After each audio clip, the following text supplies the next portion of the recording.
व्याख्यामुद्रां करसरसिजैः पुस्तकं शङ्खचक्रे बिभ्रद्भिन्नस्फटिकरुचिरे पुण्डरीके निषण्णः अम्लानश्रीरमृतविशदेरंशभिप्लावय नमाविर्भूयादनगमहिमामानसेवागधीशः नमस्ते प्राणेश प्रणतविभवाय मुनिमगा नमस्वामिन् रामप्रियतमनुमन् गुरुगुण नमस्तुभ्यं भीमप्रबलतमकृष्णेष्टभगवन् नमः श्रीमन्मध्वप्रदिश सुदर्शन्नो जय जय श्रीगुरुभ्यो नमः। नारायणं सुरगुरुं जगदेकनाथं भक्तप्रियं सकललोकनमस्कृतं च त्रैगुण्यवर्जितमजं विभुमाद्यमीशं वन्दे भवग्नम् अमरासुरसिद्धवन्द्यं नारायणं नमस्कृत्य नरं चैव नरोत्तमं देवीं सरस्वतीं व्यासं ततो जयमुदीरये। ವೇದವ್ಯಾಸರ ಮಹಾಭಾರತದ ಚಿಂತಕರಿಗೆ ವಂದನೆಗಳು. ಶಾಂತಿ ಪರ್ವದ 208ನೆಯ ಪ್ರವಚನ. ಇತ್ತ ಹೆಣದ ಹೆಸರಿನಲ್ಲಿ ಹದ್ದು ಮತ್ತೆ ನರಿ ಬಹಳಷ್ಟು ಜನರನ್ನು ಮಾತಾಡಿಸ್ತಾ ಇದೆ. ವೇದಾಂತ ತತ್ವಗಳನ್ನು ಬದುಕಿನ ಮೌಲ್ಯಗಳ ಹಿನ್ನೆಲೆಯಲ್ಲಿ ಸಾದರಪಡಿಸ್ತಾ ಇವೆ. ಒಂದೆಡೆ ಹಕ್ಕಿಯ ಮಾತುಗಳು, ಇನ್ನೊಂದೆಡೆ ಪ್ರಾಣಿಯ ಗೆರೆಗಳು. ಹೀಗಾಗಿ ಕೇಳುಗ ಮನುಷ್ಯ ಇದ್ದಾನೆ. ಹೀಗಾಗಿ 3 ಬಗೆಗಳು ಒಟ್ಟಾಗಿವೆ ಇಲ್ಲಿ ಒಂದು ದೃಷ್ಟಿಯಿಂದ. ಹಕ್ಕಿಯ ಪ್ರಪಂಚ, ಪ್ರಾಣಿಯ ಪ್ರಪಂಚ ಮತ್ತೆ ಮನುಷ್ಯನ ಪ್ರಪಂಚ. ಮತ್ತೆ ಅವರು ಹಿಂದೆ ಬಂದು ನರಿಯ ಮಾತು ಕೇಳಿ ಹೆಣದ ಹತ್ತಿರ ಅಳಲು ಆರಂಭಿಸಿದ್ದಾರಲ್ಲ. ಮತ್ತೆ ಮಾತಾಡ್ತಾ ಇದೆ, ಹದ್ದು ಹೇಳುತ್ತಾ ಇದೆ, ನನ್ನ ಕತೆ ಗೊತ್ತಾ ನಿಮಗೆ? ಅದ್ಯ ವರ್ಷ ಸಹಸ್ರಮ್ಮೆ ಸಾಗ್ರಂ ಜಾತಸ್ಯ ಮಾನುಷ.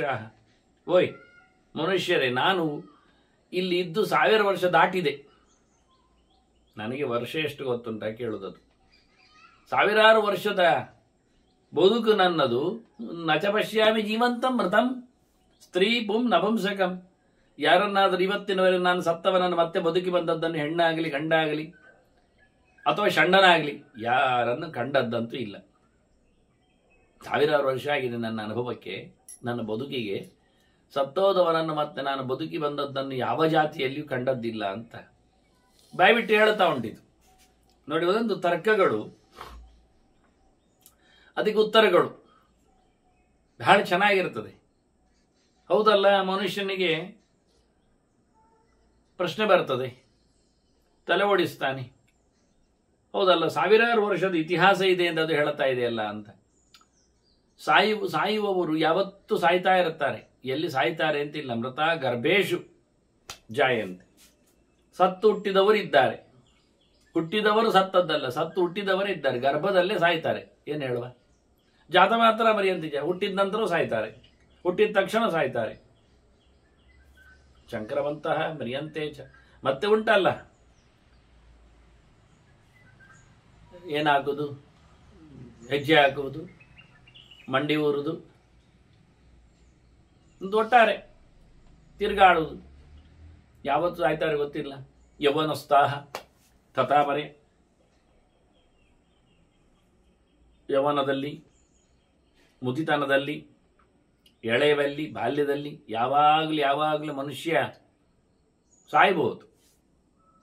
ಅದರಿಂದ ಸತ್ತದ್ದು ಎಲ್ಲಿಯೂ ಸಹ ಮತ್ತೆ ಹಿಂದೆ ಬಂದ ಕತೆ ಕಾಣುವುದಿಲ್ಲ. ಅನಿಷ್ಟಾನಿಹ ಭಾಗ್ಯಾನಿ ಅನಿತ್ಯಾನಿಹ ಭಾಗ್ಯಾನಿ ಚತುಷ್ಪಾತ್ಸ್ ಪಕ್ಷಿಣಾಮಪಿ. ಬದುಕು ಎನ್ನುವುದು ಬಹಳ ಕಷ್ಟ. ಅದು ನಿರಂತರವಾಗಿ ಇರುವಂಥದ್ದಲ್ಲ, ಅನಿತ್ಯ. ಯಾರಿಗೆ? ಯಾರಿಗೂ. ಪ್ರಾಣಿಗಳು ಸಾಯ್ತಾವೆ, ಪಕ್ಷಿಗಳು ಸಾಯ್ತಾವೆ, ಜಂಗಮಾನಾಂಚ ಮರಗಳು ಸಾಯ್ತಾವೆ, ಮನುಷ್ಯರು ಸಾಯ್ತಾರೆ. ಆಯುರಗ್ರೇವ ತಿಷ್ಠತೆ. ಆಯುಷ್ಯ ಮೊದಲಿಗೆ ಹೋಗಿ ನಿಲ್ತದೆ. ಪ್ರತಿಯೊಬ್ಬನಿಗೂ ಆಯುಷ್ಯ, ಬದುಕು ಅಂದರೆ ಭಾರಿ ಇಷ್ಟ. ಆದರೆ ಎಲ್ಲಿಯೂ ಇಲ್ಲ. ಎಲ್ಲರ ಭಾಗ್ಯಗಳು ಅನಿತ್ಯಗಳೇ. ಆಯುಷ್ಯಗಳು ಯಾವತ್ತೂ ಸಹ ಮೊದಲು ಕಳೆದೋಗುವುದು ಯಾವುದು ಕೇಳಿದರೆ ಆಯುಷ್ಯವೇ ಕಳೆದೋಗುದು. ದುಡ್ಡು ಉಳಿದಿರ್ತದೆ, ಆಸ್ತಿ ಹಾಗೆ ಇರ್ತದೆ, ದವಸ ಧಾನ್ಯಗಳು ನಡೆದಿರ್ತವೆ, ಮನೆ ಮಂದಿಗಳು ಸಿಕ್ಕಿರ್ತವೆ, ಫ್ರೆಂಡ್ಸು ಎಲ್ಲರನ್ನು ಬಿಟ್ಟು ಹೋಗ್ತಾರೆ. ಮೊದಲು ಹೋಗುವುದು ಯಾವುದು? ಹುಟ್ಟಿದವನಿಗೆ ಮೊದಲು ಕಳ್ಕೊಳ್ಳುವುದು ಏನವನನ್ನು ಕೇಳಿದ್ರೆ ಆಯುಷ್ಯವನ್ನು ಮೊದಲು ಕಳ್ಕೋದು. ನೋಡಿ, ಅವ ಇಷ್ಟೆಲ್ಲ ಬದುಕಿ ಬಂದಿರ್ತಾನೆ, ಹುಟ್ಟಿ ಯೋಚನೆ ಮಾಡಿರ್ತಾನೆ, ಸಂಪಾದನೆ ಮಾಡಿಕೊಳ್ಳುತ್ತಾನೆ. ಏನನ್ನು ಕೇಳಿದ್ರೆ ಆಯುಷ್ಯವನ್ನಲ್ಲ. ಆಯುಷ್ಯ ಸಂಪಾದನೆ ಮಾಡ್ಲಿಕ್ಕೆ ಆಗ್ತಾ ಇಲ್ಲ, ಅದನ್ನು ಕಲಿತಾ ಇಲ್ಲವ. ಅವ ಬೇರೆಲ್ಲ ಸಂಪಾದನೆ ಮಾಡಿಕೊಂಡ, ಜನರನ್ನು ಸಂಪಾದನೆ ಮಾಡಿಕೊಂಡ, ಅಧಿಕಾರ ಸಂಪಾದನೆ ಮಾಡಿಕೊಂಡ, ದುಡ್ಡು, ದೌಲತ್ತು, ಫ್ರೆಂಡ್ಸು, ಮತ್ತೊಂದು ಇನ್ನೊಂದು ದವಸ ಎಲ್ಲ ಬಿಟ್ಟು ಹೋಗ್ತಾರೆ. ನಾಳೆಗೆ ಅಂತ ತೆಗೆದಿರ್ತಾರೆ, ಬರೋ ತಿಂಗಳಿಗೆ ಅಂತ ಹೇಳಿರ್ತಾರೆ, ಮುಂದಿನ ವರ್ಷಕ್ಕೆ ಅಂತ ವ್ಯವಸ್ಥೆ ಮಾಡಿಕೊಳ್ಳುತ್ತಾರೆ, ಇನ್ನೇನೇನೋ ಎಲ್ಲ ಪ್ಲಾನ್ ಮಾಡಿಕೊಂಡಿರ್ತಾರೆ. ಅದೆಲ್ಲ ಅಲ್ಲೇ ಉಳಿದಿರ್ತದೆ, ಇವ ಮಾತ್ರ ಹೋಗಿರ್ತಾರೆ. ಏನು ಮಾಡುವ ಕೇಳ್ತದೆ. ಮೊದಲು ದೌಡಾಯಿಸುವಂಥದ್ದು, ನಮ್ಮನ್ನು ಬಿಟ್ಟು ಹೋಗುವಂಥದ್ದು ಆಯುಷ್ಯ ಯಾವಾಗ ಅಂತ ಹೇಳದೆ ನಮ್ಗೆ ಗೊತ್ತಿರ್ತದೆ. ಆದರೆ ಅದನ್ನು ಮತ್ತೆ ಸಂಪಾದನೆ ಮಾಡ್ಲಿಕ್ಕೆ ಆಗ್ತಾ ಇಲ್ಲಲ್ಲ, ಏನು ಮಾಡುವ ಅಂತ. ಇಲ್ಲಿ ಎಷ್ಟು ಜನ ಬಂದಿರ್ತಾರೆ, ಎಷ್ಟು ಜನರನ್ನೆಲ್ಲ ಬಿಟ್ಟು ಹೋಗಿರ್ತಾರೆ. ಇಷ್ಟ ದಾರ ವಿಯುಕ್ತಾಶ್ಚ ಪುತ್ರ ಶೋಕಾಹ ಪುತ್ರ ಶೋಕಾನ್ವಿತಾಸ್ತತ ದಕ್ಯಮಾನಾಸ್ಮ ಶೋಕೇನ ಗೃಹಂ ಗಚ್ಚಂದಿ ನಿತ್ಯಶಃ. ತಮ್ಮ ಪ್ರಿಯರನ್ನು ಬಿಟ್ಟುಕೊಂಡು ಓಡ್ತಾರೆ, ಹೆಂಡತಿ ಮಕ್ಕಳನ್ನು ಕಳ್ಕೊಂಡು ಒಬ್ಬ ಹೊಡಿತಾರೆ, ಮಿತ್ರ ಬಾಂಧವರನ್ನು ಸಹ ಪರಿತ್ಯಾಗ ಮಾಡ್ತಾರೆ. ಇಲ್ಲಿ ಬಂದವರೆಲ್ಲ ಒಬ್ಬೊಬ್ಬರಿಗೆ ಒಂದೊಂದು ರೀತಿಯಾಗಿರುತ್ತದೆ. ಯಾವನೊಬ್ಬ ಸತ್ಯ ಇರ್ತಾನೆ, ಕೆಲವರಿಗೆ ಅವನ ಮಗ, ಕೆಲವರಿಗೆ ಮೊಮ್ಮಗ ಆಗ್ಬೋದು, ಅಳಿಯ ಆಗ್ಬೋದು, ಗಂಡ ಆಗ್ಬೋದು, ಇನ್ನೇನೋ ಗುರು ಆಗಿರ್ಬೋದು, ಮಿತ್ರನಾಗಿರ್ಬೋದು, ಮಾಲೀಕನಾಗಿರ್ಬೋದು. ಹಾಗಾಗಿ ಯಾರ್ಯಾರು ಏನೇನೋ ಆಗಿರುತ್ತಾನೆ, ಅಂಥವರೆಲ್ಲ ಬಂದಿರುತ್ತಾರೆ, ಬೊಬ್ಬೆ ಹೊಡ್ಕೊಳ್ಳುತ್ತಾರೆ, ಮನಸ್ಸು ಬೇಸರ ಪಟ್ಟುಕೊಂಡು ಮತ್ತೆ ನಿತ್ಯ ಮನೆಗೆ ಹೋಗ್ತಾರೆ. ನಿತ್ಯ ಇದು ಕಾಣ್ತಾ ಇರುವ ದೃಶ್ಯ. ಅನಿಷ್ಟಾನಾಂ ಸಹಸ್ರಾಣಿ ತದಿಷ್ಟಾನಾಂ ಶತಾನಿ ಚ ಉತ್ಸೃಜ್ಯೇಹ ಪ್ರಯಾತ ವೈ ಬಾಂಧವಾಹ ಭೃಷ ದುಃಖಿತಾಹ. ಬಹಳ ಚೆನ್ನಾಗಿ ಅಂತ ಹೇಳ್ತದೆ. ಸಾವಿರ ಗಟ್ಟಲೆ ಬೇಡವಾದವರು ಇಲ್ಲಿ ಬಿಟ್ಟು ಹೋಗ್ತಾರೆ, ಬೇಡವಾದವರನ್ನು. ನೂರಾರು ಮಂದಿ ಒಳ್ಳೆಯವರು ಸಿಗ್ತಾರೆ, ಅವರು ಸತ್ತು ಹೋಗ್ತಾರೆ, ಅವರನ್ನು ಬಿಟ್ಟು ಹೋಗ್ತಾರೆ. ನೋಡಿ, ಹಾಳಾದವರು 1000 ಜನ, ಒಳ್ಳೆಯವರು 100 ಜನ. ಇದು ಹೇಳುದು ಅನಿಷ್ಟಾನಾಂ ಸಹಸ್ರಾಣಿ ಇಷ್ಟಾನಾಂಚ ಶತಾನಿಚ ಅಂತ. ಬೇಕಾದವರನ್ನು ಇಲ್ಲಿ ಬಂದು ಬಿಟ್ಟು ಹೋಗ್ತಾರೆ, ಹತ್ತುಕೊಳ್ಳುತ್ತಾರೆ. 100 ಗಟ್ಟಲೆ ಬೇಕಾದವರು ಇರ್ತಾರೆ. ಮತ್ತೆ ಹೇಳುವಾಗ 1000 ಜನ ಬೇಡವಾದವರು ಇರ್ತಾರೆ, ಬಂದು ಇಲ್ಲಿ ಬಿಟ್ಟು ಹೋಗ್ತಾರೆ ಅಂತ. ಅಂದ್ರೆ ಬಂದಿರ್ತಾರೆ. ಎಷ್ಟೋ ಜನರವರು ಬೇಡ ಆಗಿದೆ, ಹೇಗೋ ಸತ್ತ ಸಾಯಿಲಿ, ಅವ ಹೋದ ಹೇಗೋ, ಸಾಲ ಮಾಡಿದ್ದಾನೆ, ಸಾಲ ಕೇಳುತ್ತಾನೆ, ಇನ್ನೇನೋ ಹೇಳುತ್ತಾರೆ, ಬೈದುಕೊಂಡಿರ್ತಾನೆ, ನಿದ್ದೆ ಕೆಡಿಸಿರ್ತಾನೆ, ಎಲ್ಲದಕ್ಕೂ ಬೈಕೊಳ್ಳುತ್ತಾರೆ. ಸತ್ತರೆ ಹೇಳುವುದಷ್ಟು ಈಗ ಮಾತ್ರ, ಮತ್ತೆ ನಾಳೆಯಿಂದ ಸರಿಯಾಗ್ತಾರೆ. ಎಲ್ಲರೊಟ್ಟಿಗೆ ಅಳ್ಳಿಕ್ಕೆ ಬರ್ತಾರೆ. ಅದು ಹೇಳ್ತದೆ, 1000 ಗಟ್ಟಲೆ ಬೇಡದಿದ್ದವರನ್ನೆಲ್ಲ ಬಿಟ್ಟು ಹೋಗಿದ್ದಾರೆ ಇಲ್ಲಿ. ಹಾಗಾದ್ರೆ ಹೇಗಿರಬೇಡ? ಪ್ರತಿಯೊಬ್ಬರಿಗೂ ಒಳ್ಳೆಯದು ಇರ್ತದೆ, ಕೆಟ್ಟದ್ದು ಇರ್ತದೆ. ಮುಖಗಳು, ಪರಿಣಾಮಗಳು, ಹೇತುಗಳು. ಯಾವನೋ ಒಬ್ಬ ವ್ಯಕ್ತಿಯನ್ನು ಒಬ್ಬ ಒಳ್ಳೆಯವನು ಅಂತ ಹೇಳಲಿಕ್ಕೂ ಬರ್ತದೆ, ಅದೇ ಇನ್ನೊಂದು ಮುಖದಿಂದ ಅವನನ್ನು ಕೆಟ್ಟವನು ಹೇಳಲಿಕ್ಕೂ ಆಗ್ತದೆ. ಅವರು ಸ್ವಲ್ಪ ಜೋರು ಮಾತಾಡಿದ್ರು ಸಾಕಾಗ್ತದೆ, ಅವ್ರು ಭಾರಿ ಕೆಟ್ಟವ ಮಾರೆ, ಮೆಲ್ಲ ಹೇಳುವುದೇ ಇಲ್ಲವ. ನೋಡಿ, ಹೇಳುವಿಕೆಯಲ್ಲಿಯೂ ಮೆಲ್ಲ ಹೇಳಬೇಕು. ವಿಚಿತ್ರ ಅಲ್ಲ? ಹಾಗಾಗಿ ಮನುಷ್ಯ ಆಗದಿರುವುದು ಉಂಟು, ಆಗುವುದು ಉಂಟು. ಏನು ಮಾಡಿದರೂ ಆಗುವುದು ಉಂಟು, ಏನು ಮಾಡಿದರೂ ಆಗದಿರುವುದು ಉಂಟು. ಹಾಗಾಗಿ ಯಾವ ಒಬ್ಬನನ್ನು ನಾವು ಪರೀಕ್ಷಿಸುವುದು ಹೇಗೆ ಕೇಳಿಕೊಂಡ್ರೆ, ಅದು ನಮ್ಮ ಕಣ್ಣ ದೃಷ್ಟಿಯ ಮೇಲೆ ನಿಂತಿದೆ, ನಮ್ಮ ಮನೋಭೂಮಿಕೆಯಲ್ಲಿ ಆಗಿದೆ, ನಮ್ಮ ವಿಶ್ವಾಸದ ಮೇಲೆ ಹರಡಿದೆ. ಅದು ವಾಸ್ತವವಾಗಿ ಇಡೀ ಜಗತ್ತು ಹಾಗೆ. ನೀವು ಚಳಿಯನ್ನು ಎಂಜಾಯ್ ಮಾಡ್ತೀರಾ, ಮಾಡಬಹುದು. ನೀವು ಚಳಿಯನ್ನು ದ್ವೇಷಿಸ್ತೀರಾ, ದ್ವೇಷಿಸ್ಲಿಕ್ಕೆ ಬರ್ತದೆ. ನೀವು ಸೆಕೆಯನ್ನು ಖುಷಿ ಪಡ್ತೀರಾ, ಖುಷಿ ಪಡಬಹುದು. ನೀವು ಸೆಕೆಯನ್ನು ನಿಂದೆ ಮಾಡಬಹುದು. ಮಳೆಯನ್ನು ಆರಾಮವಾಗಿಸಿಕೊಳ್ಳಬಹುದು, ಮಳೆಯನ್ನು ತಿರಸ್ಕರಿಸಲಿಕ್ಕೂ ಸಾಧ್ಯ ಉಂಟು. ಹಾಗೆ ಇದು ಋತುಮಾನಗಳಲ್ಲೇ ಹೀಗಿದ್ದರೆ ನಮ್ಮ ಊಟದ ಗತಿಯೇ ಹಾಗೆ. ಕೆಲವರಿಗೆ ಅದು ಇಷ್ಟ, ಕೆಲವರಿಗೆ ಇದು ಬೇಡ, ಕೆಲವರಿಗೆ ಹಾಗೇ ಬೇಕು, ಕೆಲವೊಮ್ಮೆ ಹಾಗೇ ಇರ್ತದೆ. ಅದು ಆಗ ಅಂತಾನೆ, ಈಗ ಅಂತಾನೆ, ಮತ್ತೆ ಬಹಳ ಚೆನ್ನಾಗಿ ರಾಗ ಹೇಳಿತಾನೆ. ನಡ್ಕೊಂಡು ಹೋದವನಿಗೆ ವಾಹನದ ಮೇಲೆ ಓಡಾಡುವ ಭರ, ಓಡಾಡಿದ ನಂತರ ಮತ್ತೆ ಬೇಡಪ್ಪ ಅಂತ ಅದನ್ನು ಬೈತಾನೆ ಉಳಿದವರಿಗೆ. ಎಲ್ಲವನ್ನು ಅನುಭವಿಸಿಕೊಂಡು, ಅಯ್ಯೋ ಹೆಂಡತಿ ಅಂದರೆ ಅದು ಹಾಳಾದ ಸಂಗತಿ ಹೇಳಿಕೊಂಡು ಭಾರಿ ಸನ್ಯಾಸಿಯಾಗಿ ಚಾಪು ಕೊಡ್ತಾನೆ. ಮೊದಲು ಇದ್ದವರ ಹೆಂಡತಿಯನ್ನೆಲ್ಲ ಹಾಳು ಮಾಡಿರ್ತಾನವ. ಆದರೆ ಹೇಳಿಕೊಳ್ಳಿಕ್ಕೆ ತೊಂದರೆ. ಅದರ ಪ್ರತಿಯೊಂದು ವಸ್ತುವಿನನ್ನು, ಪ್ರತಿ ವ್ಯಕ್ತಿಯನ್ನು ಸಹ ಹೇಗೆ ಬೇಕೋ ಹಾಗೆ ಗೀಚುವವರು, ತಲೆ ಕೆಟ್ಟವರು. ಅದೇ ರೀತಿ ಹೇಳ್ತದೆ ಬಹಳ ಚೆನ್ನಾಗಿ. ಇಲ್ಲಿ ಬಂದು ಎಲ್ಲರನ್ನು ಕಳ್ಕೊಂಡವರಿದ್ದಾರೆ, ಎಲ್ಲರನ್ನು ಬಿಟ್ಟಿದ್ದಾರೆ. ಯಾರೋ ಹೆಚ್ಚು ಜನರಿಗೆ ಅಲ್ಲಿ ಇಷ್ಟ ಆದವನು ಬಹಳ ಕಡಿಮೆ, ಹಾಳಾದವನೇ ಹೆಚ್ಚು ಜನರಿಗೆ. ಹೇಳುವಾಗಷ್ಟೇ ಒಳ್ಳೆಯವನು ಹೇಳುತ್ತಾರೆ, ಮತ್ತೆ ಕೊನೆಗೆ ಅವನ ಹಾಳುಗಳನ್ನು ಹುಡುಕ್ಲಿಕ್ಕೆ ನೋಡ್ತಾರೆ, ದೊಡ್ಡದು ಮಾಡಿ ಹೇಳಲಿಕ್ಕೆ ನೋಡ್ತಾರೆ, ಸಣ್ಣದನ್ನೆಲ್ಲ ತೇಪೆ ಹಾಕ್ಲಿಕ್ಕೆ ಶುರು ಮಾಡ್ತಾರೆ. ಯಾವ ವ್ಯಕ್ತಿಯಲ್ಲೂ ಅಂದರೆ ಒಳ್ಳೆ ವ್ಯಕ್ತಿಯಲ್ಲಿ ಇರುವುದಿಲ್ಲ ರೀ, 100ಕ್ಕೆ 100 ಒಳ್ಳೆಯವ ಎಲ್ಲಿರ್ತಾರೆ? ಯಾಕೆ ಬರ್ತಾರೆ? ಯಾಕೆ ಸಿಗ್ತಾನಲ್ವಾ ನಮ್ಮಂಥ ಪಾಪಿಗಳಿಗೆ? ಹಾಗಾಗಿ ಅದು ಸರಿಯೇ. ಅದೇ ಚೆನ್ನಾಗಿ ಹೇಳ್ತಾನೆ, ಅನಿಷ್ಟಾನಂ ಸಹಸ್ರಾಣಿ ತಥ ಇಷ್ಟಾನಂ ಶತಾನಿ ಚ ಉತ್ಸೃಜ್ಯೇಹ ಪ್ರಯಾತಾವೈ ಬಾಂಧವ ವೃಷ ದುಃಖಿತ. ಬಿಟ್ಟು ಹೋದವರೆಲ್ಲ ಸಂಬಂಧಿಗಳೇ, ಮತ್ತೆ ಯಾರ್ಯಾರೋ ಏನಲ್ಲ.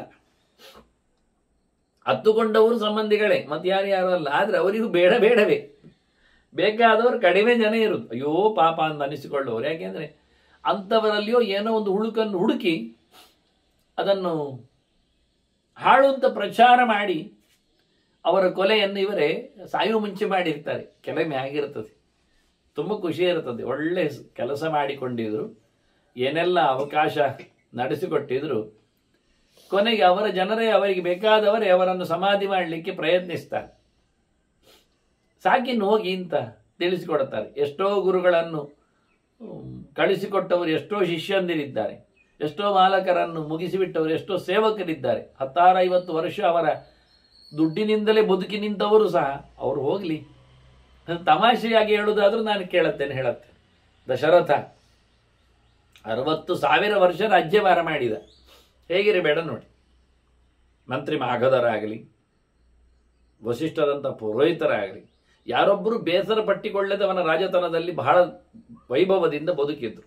ಇರಲಿ, ಇನ್ನೇನು ರಾಮಚಂದ್ರನನ್ನು ಒಂದು ಯುವರಾಜನನ್ನಾಗಿಸಿ ಮುಂದಿನ ರಾಜ ಅಂತ ಘೋಷಣೆ ಮಾಡಬೇಕೆನ್ನೋ ನೆಲೆಯಲ್ಲಿ ಮಾಡಿಕೊಳ್ಳುವ ಅಂತ ಹೊರಟರು.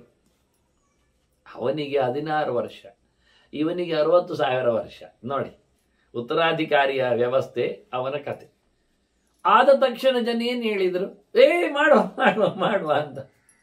ಆಗ ದಶರಥ ಒಂದು ಪ್ರಶ್ನೆಗೆ ಹೇಳ್ತಾನೆ, ಏನು ನನ್ನ ಅರಸೊತ್ತಿಗೆ ನಿಮಗೆ ಬೇಸತ್ತಿತ, ಹಾಳನಿಸಿತ, ತಪ್ಪಿತ್ತ, ಹೆಚ್ಚು ಕಡಿಮೆ ಆಗಿದ ಕೇಳ್ತಾನೆ. ಏನು ಲೋಪದೋಷಗಳು ಅಂತ. ಅದೇನಿಲ್ಲ ಅಂತ ಎಲ್ಲರೂ ಹೇಳ್ತಾರೆ. ಯಾವುದೂ ಹೆಚ್ಚು ಕಡಿಮೆ ಆಗಲಿಲ್ಲ. ಒಂದೊಮ್ಮೆ ದಶರಥ ಅವತ್ತು ಘೋಷಣೆ ಮಾಡದಿದ್ರು ಅಚಾನಕವಾಗಿ ಘೋಷಣೆ ಮಾಡ್ಲಿಕ್ಕೆ ಹೋಗಿ ಸಿಕ್ಕಿಬಿದ್ದ. ಇಲ್ಲಾದ್ರೂ ಆರಾಮಾಗಿ ಹೋಗ್ತಿತ್ತು ಪಡೆ, ರಾಜಪಡೆ. ಆದ್ರೆ ಎಲ್ಲರೂ ಏನು ಉತ್ತರ ಕೊಟ್ಟರು? ಹಾಗೇನಿಲ್ಲ, ನಿನ್ನದಲ್ಲಿ ಏನೂ ಹೆಚ್ಚು ಕಡಿಮೆ ಆಗಲಿಲ್ಲ. ಆದರೆ ರಾಮನ, ನಮ್ಮ ಇಷ್ಟನ ಒಂದು ಆಡಳಿತವನ್ನು ಅನುಭವಿಸಬೇಕು ಅಂತ ಆಸೆ ಅಂತ.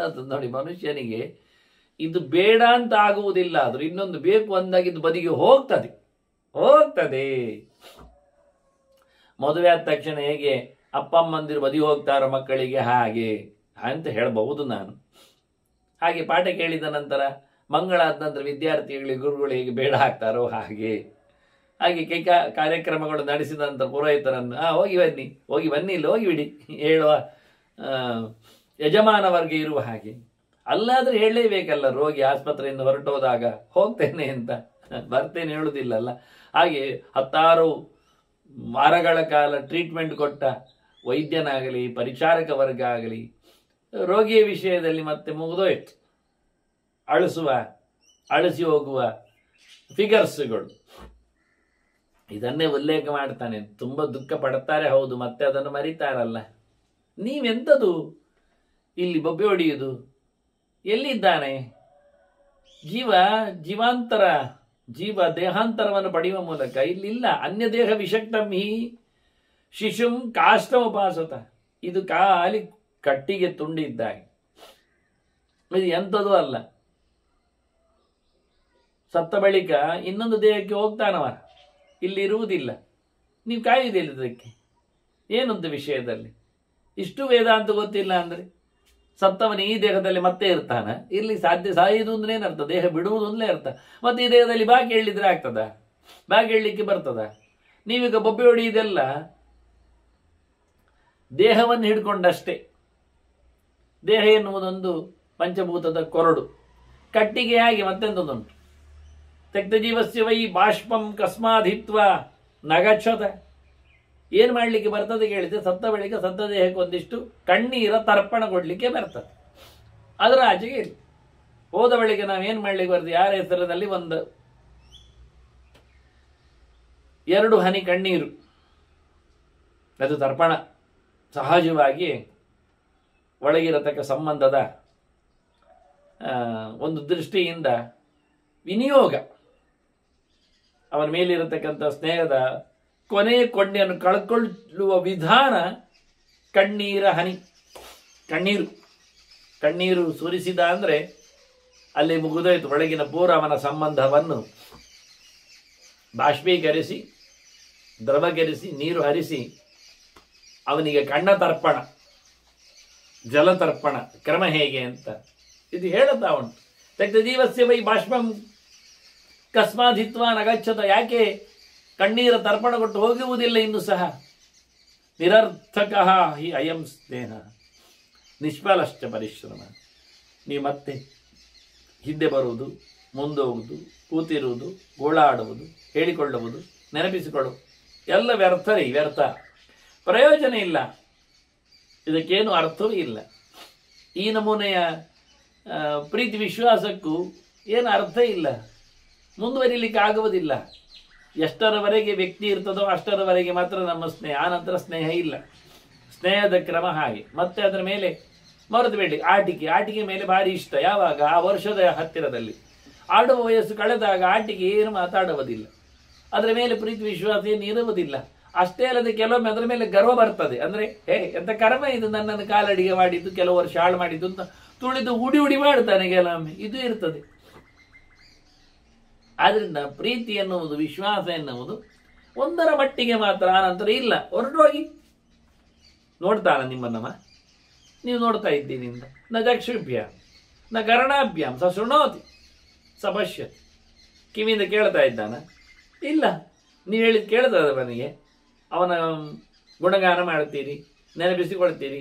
ಹಾಗೆ ಹೇಳಿದ, ಹಾಗೆ ಕೊಟ್ಟ, ನನಗೆ ತಂದು ಕೊಡ್ತೇನೆ ಅಂತ ಹೇಳಿದ್ದಾನೆ. ಈಗೆಲ್ಲ ಕೆಲವರು ಹೇಳಿಕೊಳ್ತಾರೆ, ನಾನು ಮತ್ತೆ ಬೆಳಗಿದ ನಂತರ, ನಾನು ದೊಡ್ಡವನಾದ ನಂತರ ಹಾಗೆ ಎಲ್ಲ ಕೆಲಸ ಮಾಡಿ ನಿನ್ನನ್ನು ನಾನು ಸಾಕ್ತೇನೆ, ನೋಡಿಕೊಳ್ತೇನೆ ಎಲ್ಲ ಹೇಳಿರ್ತಾನೆ. ಭರವಸೆ ಮಾತನ್ನೆಲ್ಲ ಹೇಳ್ತಾನೆ. ಎಲ್ಲರೂ ಹೇಳಿಕೊಳ್ಳುತ್ತಾರೆ. ಎಲ್ಲರೂ ಇನ್ನೊಬ್ಬರ ವಿಷಯವನ್ನು ಕಾಪಿ ಮಾಡುತ್ತಾರೆ. ಅವರು ಹೇಳಿದಾಗ ಇವರಿಗೆ ಕೇಳಿಕೊಳ್ತಾರೆ. ನೀನು ದೊಡ್ಡವನಾದ ನಂತರ ಏನು ಮಾಡ್ದಿ? ನಾನು ಡಾಕ್ಟರ್ ಆಗ್ತೇನೆ ಅಂತಾನೆ. ಯಾಕೆ? ಅಪ್ಪ ಅಮ್ಮನಿಗೆ ಕೈಕಾಲು ನೋವು ಇದ್ದದ್ದು ಗೊತ್ತುಂಟು. ಅದಕ್ಕೆ ಅದು ಹೇಳುದು, ಡಾಕ್ಟ್ರ ಏನು ಮಾಡಿದಿ? ನಿಮ್ಮ ಕೈಕಾಲು ನೋವು ಎಲ್ಲ ನಾನು ತೆಗಿತೇನೆ. ತೆಗೆದು ಹೇಗೆ? ಕಾಲು ಮುರಿದ, ಕೈ ಬದಲಿಸಿ. ಮನುಷ್ಯನಿಗೆ ವಿಷಯ ಗೊತ್ತಿಲ್ಲ, ಇವರೇ ಹೇಳಿಸುವುದು. ಗೊತ್ತು ಗುರಿ ಇಲ್ಲದ ಮಾತಿನ ಪ್ರಪಂಚ ಆಗಿರುತ್ತದೆ. ಅದರಿಂದ ನಿಮ್ಮನ್ನು ನೋಡುವುದಿಲ್ಲ. ಅಂದರೆ ಕಣ್ಣಿನಲ್ಲಿ ಕತೆ ಇದೆ, ಕಿವಿಯಲ್ಲಿ ವ್ಯಥೆ ಇದೆ ಎನ್ನುವ ಅರ್ಥ ಗೊತ್ತಿದೆ ಅದಕ್ಕೆ. ಹದ್ದಿಗೆ ಸಾವು ಅಂದಾಗ ಕಣ್ಣು ಮುಚ್ಚುತ್ತದೆ. ನಾವು ಹೇಳೋದಲ್ಲ ಕಣ್ಣು ಮುಚ್ಚುತ್ತಾನೆ ಅಂತ. ಕಣ್ಣು ಮುಚ್ಚುತ್ತಾನೆ, ಸಾಯ್ತಾನೆ ಅಂದರೆ ಕಣ್ಣಿನ ಪವರ್ ಹೋಗ್ತದೆ. ಸಾವಿನ ಹತ್ತಿರದಲ್ಲಿ ವ್ಯಕ್ತಿಯನ್ನು ಕಾಣುವಾಗ ಅವನ ಕಣ್ಣಿನಲ್ಲಿ ಕಾಂತಿ ಇಲ್ಲದಿದ್ದಾಗ ಅರ್ಥ ಆಗ್ತದೆ ಕೆಲವರಿಗೆ, ಹೇಳಿಕೊಡ್ಲಿಕ್ಕೆ ಬರ್ತದೆ ಇನ್ನು ಕೆಲವು ದಿವಸ ಅಂತ. ಹಾಗೆ ಕಿವಿಯೂ ಸಹ ಹಾಗೆ. ಕಿವಿ ಕೇಳುವುದಿಲ್ಲ ಆಗ್ತದೆ, ತುಂಬ ಕೇಳುವುದಿಲ್ಲ ಆಗ್ತದೆ. ಮೊದಲು ಹೋಗುವಂಥದ್ದು ಕಿವಿಯೇ ಒಂದು ದೃಷ್ಟಿಯಿಂದ. ಯಾಕೆಂದರೆ ಅವನಿಗಿನ್ನು ಜನರ ರಾಗ ಕೇಳುವುದಿಲ್ಲ, ಅವನಿಗೆ ಬೇರೆ ಸುದ್ದಿ ಕೇಳುತ್ತದೆ. ಅವನಿಗೆ ಸಾವಿನ ಶಬ್ದ ಕೇಳುತ್ತದೆ. ಕೊನೆಯ ಹೊತ್ತಿನಲ್ಲಿ ಒಮ್ಮೆ ಜೋರು ಕೇಳುತ್ತದೆ ಮಾತ್ರ ಕಿವಿ, ಬಹಳ ವಿಶೇಷವಾಗಿ. ಅಂದರೆ ಅನಂತ ಸಾಯ್ತಾನವ. ಕೊನೆ ಹೊತ್ತಿನಲ್ಲಿ ಎಣ್ಣೆಯನ್ನು ಪೂರಾ ಕುಡಿದು ಒಮ್ಮೆ ಬತ್ತಿ ಭಾರಿ ಬೆಳಕು ಕೊಡುವುದಿಲ್ಲ. ಹಾಗೆ ಕೆಲವರಿಗೆ, ಎಲ್ಲರಿಗೆ ಅಂತಲ್ಲ, ಕೆಲವರಿಗೆ ಸಾಯುವವರೆಗೂ ಒಳ್ಳೆ ಕೇಳುತ್ತಾ ಇರ್ತದೆ. ಇದು ಕ್ರಮಬದ್ಧವಾಗಿ ವರುಷ ಕಳೆದು ಸಾಯುವಂಥವರಿಗೆ ಮಾತ್ರ ಒಂದೊಂದು ಇಂದ್ರಿಯಗಳು ನಿವೃತ್ತಿಯನ್ನು ಘೋಷಿಸ್ತವೆ. ಅದರಿಂದ ಹೇಳ್ತದೆ, ಇದು ಕಣ್ಣಿನಲ್ಲಿ ನೋಡ್ತಾನ, ಕಣ್ಣು ಕಾಣುವಂತೆ ಇದರದ್ದು ಕಾಂತಿ ಉಂಟು? ಇಲ್ಲ. ಆದ್ರಿಂದ ಕಾಂತಿಹೀನವಾದ ಕಣ್ಣನ್ನು ನೋಡ್ಲಿಕ್ಕೆ ಬರುವುದಿಲ್ಲ ಅಂತ ಹೇಳಿ ಕಣ್ಣು ಮುಚ್ಚಿಬಿಡುತ್ತಾನೆ. ಅದಾಗಿ ತೆರೆದಿದ್ರು ಕೆಲವರ ಪ್ರಾಣ ಕಣ್ಣಲ್ಲಿ ಹಾರಿ ಹೋದ್ರು ಕಣ್ಣನ್ನು ಮುಚ್ಚಿಕೊಳ್ಳುತ್ತಾರೆ. ಹಾಗೆ ಕಿವಿಯ ಕತೆ ಗೊತ್ತಿಲ್ಲ, ಕಿವಿಯನ್ನು ಮಾತಾಡಿಸುವುದಿಲ್ಲ ಯಾರು ಸಹ. ಇವನು ಹೇಳ್ತಾನೆ, ಇದಕ್ಕೆ ನೀವು ಹೇಳಿದ್ದು ಅಳುವುದು ಕೇಳ್ತದ? ನಾನು ಬಂದಿದ್ದೇನೆ, ಹೀಗಿದ್ದೇನೆ, ಇಲ್ಲಿದ್ದೇನೆ, ನೋಡು, ಮುಟ್ಟು ಅಂತೆಲ್ಲ ಹೇಳುತ್ತಾರೆ. ಏನು ಮಾಡೋದಿಲ್ಲ, ಅದರದ್ದು ಪ್ರತಿಕ್ರಿಯೆ ಏನಿಲ್ಲ. ನಿಮಗೆ ನಾನು ಎಷ್ಟು ಹೇಳಿದೆ ಗೊತ್ತಾ ಬದುಕಿನ ಕಥೆಯಲ್ಲಿ? ಮೋಕ್ಷ ಧರ್ಮಾಶ್ರತೈ ವಾಕ್ಯೈ ಏತ ಮದ್ವಿಹಿ ಸುನಿಷ್ಠುರೈ. ನಾನು ಬಹಳ ಖಡಕ್ಕಾಗಿ ಮಾತಾಡಿದ್ದೇನೆ. ಬಿಡುಗಡೆಯ ದಾರಿ ಯಾವುದು ಎನ್ನುವುದರ ಬಗ್ಗೆ, ಮನುಷ್ಯ ಬಂಧನದಿಂದ ಮುಕ್ತನಾಗಲಿಕ್ಕೆ, ಆಸೆಯಿಂದ, ಅಟ್ಯಾಚ್ಮೆಂಟಿನಿಂದ, ಸಂಬಂಧದಿಂದ ಕಳಚಿಕೊಳ್ಳಿಕ್ಕೆ ಬೇಕಾಗಿರತಕ್ಕ ಗೆರೆಗಳನ್ನೆಲ್ಲ ತೋರಿಸಿಕೊಟ್ಟೆ. ಕಾರಣ ಹೇಳಿದೆ, ಉದಾಹರಣೆ ತೋರಿಸಿಬಿಟ್ಟೆ. ಇನ್ನೇನು ನಾನು ಹೇಳಿ ಆಯಿತು. ಮಯೋಕ್ತಾಹ ಗಚ್ಚತ, ಸುಮಾರು ಮಾತುಗಳನ್ನು ತಮ್ಮ ಮುಂದೆ ಶಾಸ್ತ್ರೀಯವಾಗಿ ನಾನು ಇದಕ್ಕೆ ಚಿಂತನೆಯನ್ನು ಕಳುಹಿಸಿದ್ದೇನೆ. ಹೋಗಿ ಮೇಲೆ ನಾನು ಸುಮ್ಮನೆ ಹೇಳಲಿಲ್ಲ. ಪ್ರಜ್ಞಾ ವಿಜ್ಞಾನಯುಕ್ತೇನ ಬುದ್ಧಿ ಸಂಜ್ಞಾ ಪ್ರದಾಯಿನ, ಒಳ್ಳೆ ರೀತಿಯಿಂದ ನಿಮಗೆ ಅರ್ಥ ಆಗುವಾಗೆ ಹೇಳಿದ್ದೇನೆ. ನೀವು ಕೇಳಿದ್ದೀರಿ, ವಚನಂ ಶ್ರಾವಿತ. ನಾನು ಹೇಳಿದ್ದು ಮಾತ್ರ ಅದು ದುಃಖದ ಎಳೆಯಲ್ಲಿ ಮಗುವಿನ ಮೇಲಿನ ಪ್ರೀತಿಯಲ್ಲಿ ನನಗೇನು ಗೊತ್ತೇ ಆಗಲಿಲ್ಲ, ಕೇಳಲೇ ಇಲ್ಲ. ನಿಮಗೆ ಕೇಳಿದ್ದು ನನಗೆ ಗೊತ್ತುಂಟು, ನೀವು ಸ್ಪಂದಿಸಿದ್ದೀರಿ. ಹಾಗೆ ನಿಮಗೆ ಕೇಳುವಾಗಿ ಹೇಳಿದ್ದೇನೆ, ನಿಮಗೆ ಅರ್ಥ ಆಗುವಾಗೆ ತಿಳಿಸಿದ್ದೇನೆ. ನಾನು ಒಳ್ಳೆ ತಲೆ ಖರ್ಚು ಮಾಡಿದ್ದೇನೆ. ಹೇಳಬೇಕಾದ ಸೂಚನೆಗಳ ಗೆರೆಗಳನ್ನು ನಾನು ಇಟ್ಟುಕೊಂಡಿದ್ದೇನೆ. ನಾನು ಇವತ್ತಿನ ಇಲ್ಲಿನ ನೆಲೆಯನ್ನು ಅನುಸಂಧಾನಕ್ಕೆ ತಂದಿದ್ದೇನೆ. ಬದುಕಿನ ವೈಭವ ಜೊತೆಯಲ್ಲಿ ವೇದಾಂತದ ತತ್ವಗಳೆಡೆಗೂ, ದೇಹದ ಮೇಲೆಯೂ ನನಗೆ ವಿಷಯ ಗೊತ್ತಿತ್ತು, ಜೀವನ ಮೇಲೆಯೂ ನನಗೆ ವಿಷಯ ಗೊತ್ತಿದೆ. ಹಾಗಾಗಿ ನಾನು ಸ್ಪಷ್ಟವಾಗಿ ನಿಮಗೆ ಹೇಳಿದ್ದೇನೆ ಎಲ್ಲ ಮಾತುಗಳನ್ನು. ಮತ್ತೇನು ಹೋಗ್ಬೇಕು. ಅಳ್ತಾ ಕೂತ್ರೆ, ದುಃಖ ಮಾಡ್ತಾ ಇದ್ರೆ ಮತ್ತಷ್ಟು ಹೆಚ್ಚಾಗ್ತದೆ. ಶೋಕಃ ದ್ವಿಗುಣಿತಾಂ ಯಾತಿ ದೃಷ್ಟ್ವ ಸ್ಪೃಷ್ಟ್ವಾ ಚ ಚೇಷ್ಟಿತಂ ಸ್ಮೃತ್ವಾ ಚ ಚೇಷ್ಟಿತಂ. ಮಾಡುವ ಗಲಾಟೆ ನೋಡಿಕೊಂಡ್ರೆ, ಇಲ್ಲಿರತಕ್ಕಂಥ ಪರಿಸ್ಥಿತಿಯನ್ನು ಗಮನಿಸಿದರೆ ಮತ್ತಷ್ಟು ಉಮ್ಮಳಿಸಿ ಬರ್ತದೆ ದುಃಖ. ಹೆಣವನ್ನು ಕಂಡಾಗ ಅಯ್ಯೋ ಅನಿಸ್ತದೆ. ಜೊತೆಯಲ್ಲಿ ಅದು ಇದ್ದಾಗ ಕೆಲಸ ಮಾಡಿದ ಯೋಚನೆಗಳೆಲ್ಲ ನೆನಪಿಗೆ ಬಂದಾಗ, ಕಣ್ಣೆದುರು ನಿಂತಾಗಿ ಕಂಡಾಗ ಇನ್ನಷ್ಟು ಗಾಬರಿ ಆಗ್ತದೆ. ಹಾಗಾಗಿ ಕಣ್ಣು ತಪ್ಪಿಸಿದಾಗ ಮಾತ್ರವೇ, ಇಲ್ಲಿಂದ ಆಚೆ ಹೋದಾಗ ಮಾತ್ರವೇ ಮನಸ್ಸು ಮರಿಲಿಕ್ಕೆ ಶುರು ಮಾಡ್ತದೆ. ನೆನಪು ತಪ್ಪಿಸಬೇಕಾದ್ರೆ ನೋಡುವುದನ್ನು ನಿಲ್ಲಿಸಬೇಕು. ನೋಡ್ತಾ ಇದ್ರೆ ನೆನಪು ಉಳಿತದೆ. ಇದು ಒಂದು ಬಹಳ ಸುಂದರವಾದಂತಹ ಒಂದು ಟೆಕ್ನಾಲಜಿ, ತಂತ್ರಾಂಶ. ನೀವು ಹೊತ್ತಗೆಯಲ್ಲಿ ಗೆರೆಗಳನ್ನು ನೋಡ್ತಾ ಇದ್ರೆ ಕಣ್ಣಲ್ಲಿ, ಅದು ನೆನಪಿನಲ್ಲಿ ಹಾಗೆ ಉಳಿತದೆ. ನೀವು ಪುಸ್ತಕ ಓದುವುದನ್ನು, ಗೆರೆಗಳನ್ನು ನೋಡುವುದನ್ನು ಬಿಡಿ, ಹಾಗೆ ನೆನಪು ಮಾಡಿಕೊಳ್ಳಿಕ್ಕೆ ಬರುವುದಿಲ್ಲ. ನೆನಪಿನ ಅಂಗಳದಿಂದ ಅದು ಮಾಸಿಬಿಡ್ತದೆ. ದಿನ ಹೇಳಿಕೊಳ್ಳುವ ವಿಷಯ ಬೇರೆ, ಅದು ಸ್ತೋತ್ರ ಪ್ರಪಂಚದ್ದಾಗಲಿ ಮಾತಿನ ವ್ಯವಸ್ಥೆಯಲ್ಲಿ ಆದ್ರೆ ದಿನ ಹೇಳುವಂಥದ್ದಲ್ಲ. ಹೊಸತು ಏನಾದರೂ ಸಬ್ಜೆಕ್ಟ್ಗಳನ್ನು ನಿಮಗದು ಉಳಿಯುವಂತೆ ಆಗಬೇಕಿದ್ರೆ, ನೀವೊಮ್ಮೆ ನೋಡಿಕೊಂಡದ್ದಾಗಿದ್ರೆ ಅದನ್ನು ಮತ್ತೊಮ್ಮೆ ನೋಡ್ತಾ ಇರಿ. ಕಣ್ಣಾಡಿಸ್ತಾ ಇದ್ದಾಗೆ ಮನಸ್ಸಿನಲ್ಲಿ ಮೂಡಿದ್ದು ಗೆರೆಗಳು ಗಟ್ಟಿಯಾಗಿ ಕಾಣಿಸಿಕೊಳ್ಳುತ್ತವೆ. ನೀವು ನೋಡಿದ ಹಾಗೆ ಮನಸ್ಸಿನಲ್ಲಿನ ಗೆರೆಗಳು ಸ್ಥಾಯಿ ಆಗ್ತವೆ, ದಪ್ಪ ಆಗ್ತವೆ, ಸ್ಪಷ್ಟ ಆಗ್ತವೆ. ಅಂದೇನು ಕೇಳಿದರೆ, ಒಂದು ದೃಷ್ಟಿಯಿಂದ ಕಂಪ್ಯೂಟರಲ್ಲಿ ಹಾಕಿದ ಫೈಲ್ಗಳಿದ್ದಾವೆ. ನೀವು ಫೈಲ್ಗಳನ್ನು ಯಾವತ್ತೂ ಹೋಗ್ತಾ ಇದ್ರೆ, ಮೇಲಕ್ಕೆ ತೆಗಿತಾ ಇದ್ರೆ, ನೋಡ್ತಾ ಇದ್ರೆ, ಅದು ಯಾವತ್ತೂ ರೆಡಿಯಾಗಿರ್ತದೆ. ನಿಮ್ಮನ್ನು ಹೆಚ್ಚು ಪಕ್ಕನೆ ಮಾತಾಡಿಸ್ತದೆ. ಅದೇ ನೀವು ಫೈಲುಗಳನ್ನು ಹಾಕಿದ್ದನ್ನು ಓಪನೇ ಮಾಡದಿದ್ರೆ, ನೋಡದೇ ಇದ್ರೆ, ಅದು ಯಾವತ್ತೂ ನಿಮಗೆ ಬೇಕು ಅಂದಾಗ ಸರ್ಚ್ ಮಾಡಿದ್ರು ಕೆಲವೊಮ್ಮೆ ಸಿಗೋದಿಲ್ಲ, ಮಾಡಿದ್ರು ಮೆಲ್ಲಕ್ಕೆ ಓಪನ್ ಆಗ್ತದೆ. ಅದು ಹಳತ್ತಾಗಿ ಬಿಟ್ಟಿರ್ತದೆ. ಅದಾದರೂ ಕಂಪ್ಯೂಟರ್ ಮೆಷಿನ್ ಮ್ಯಾನ್ ಮೇಡ್, ಮನುಷ್ಯ ಆಗಲ್ಲ.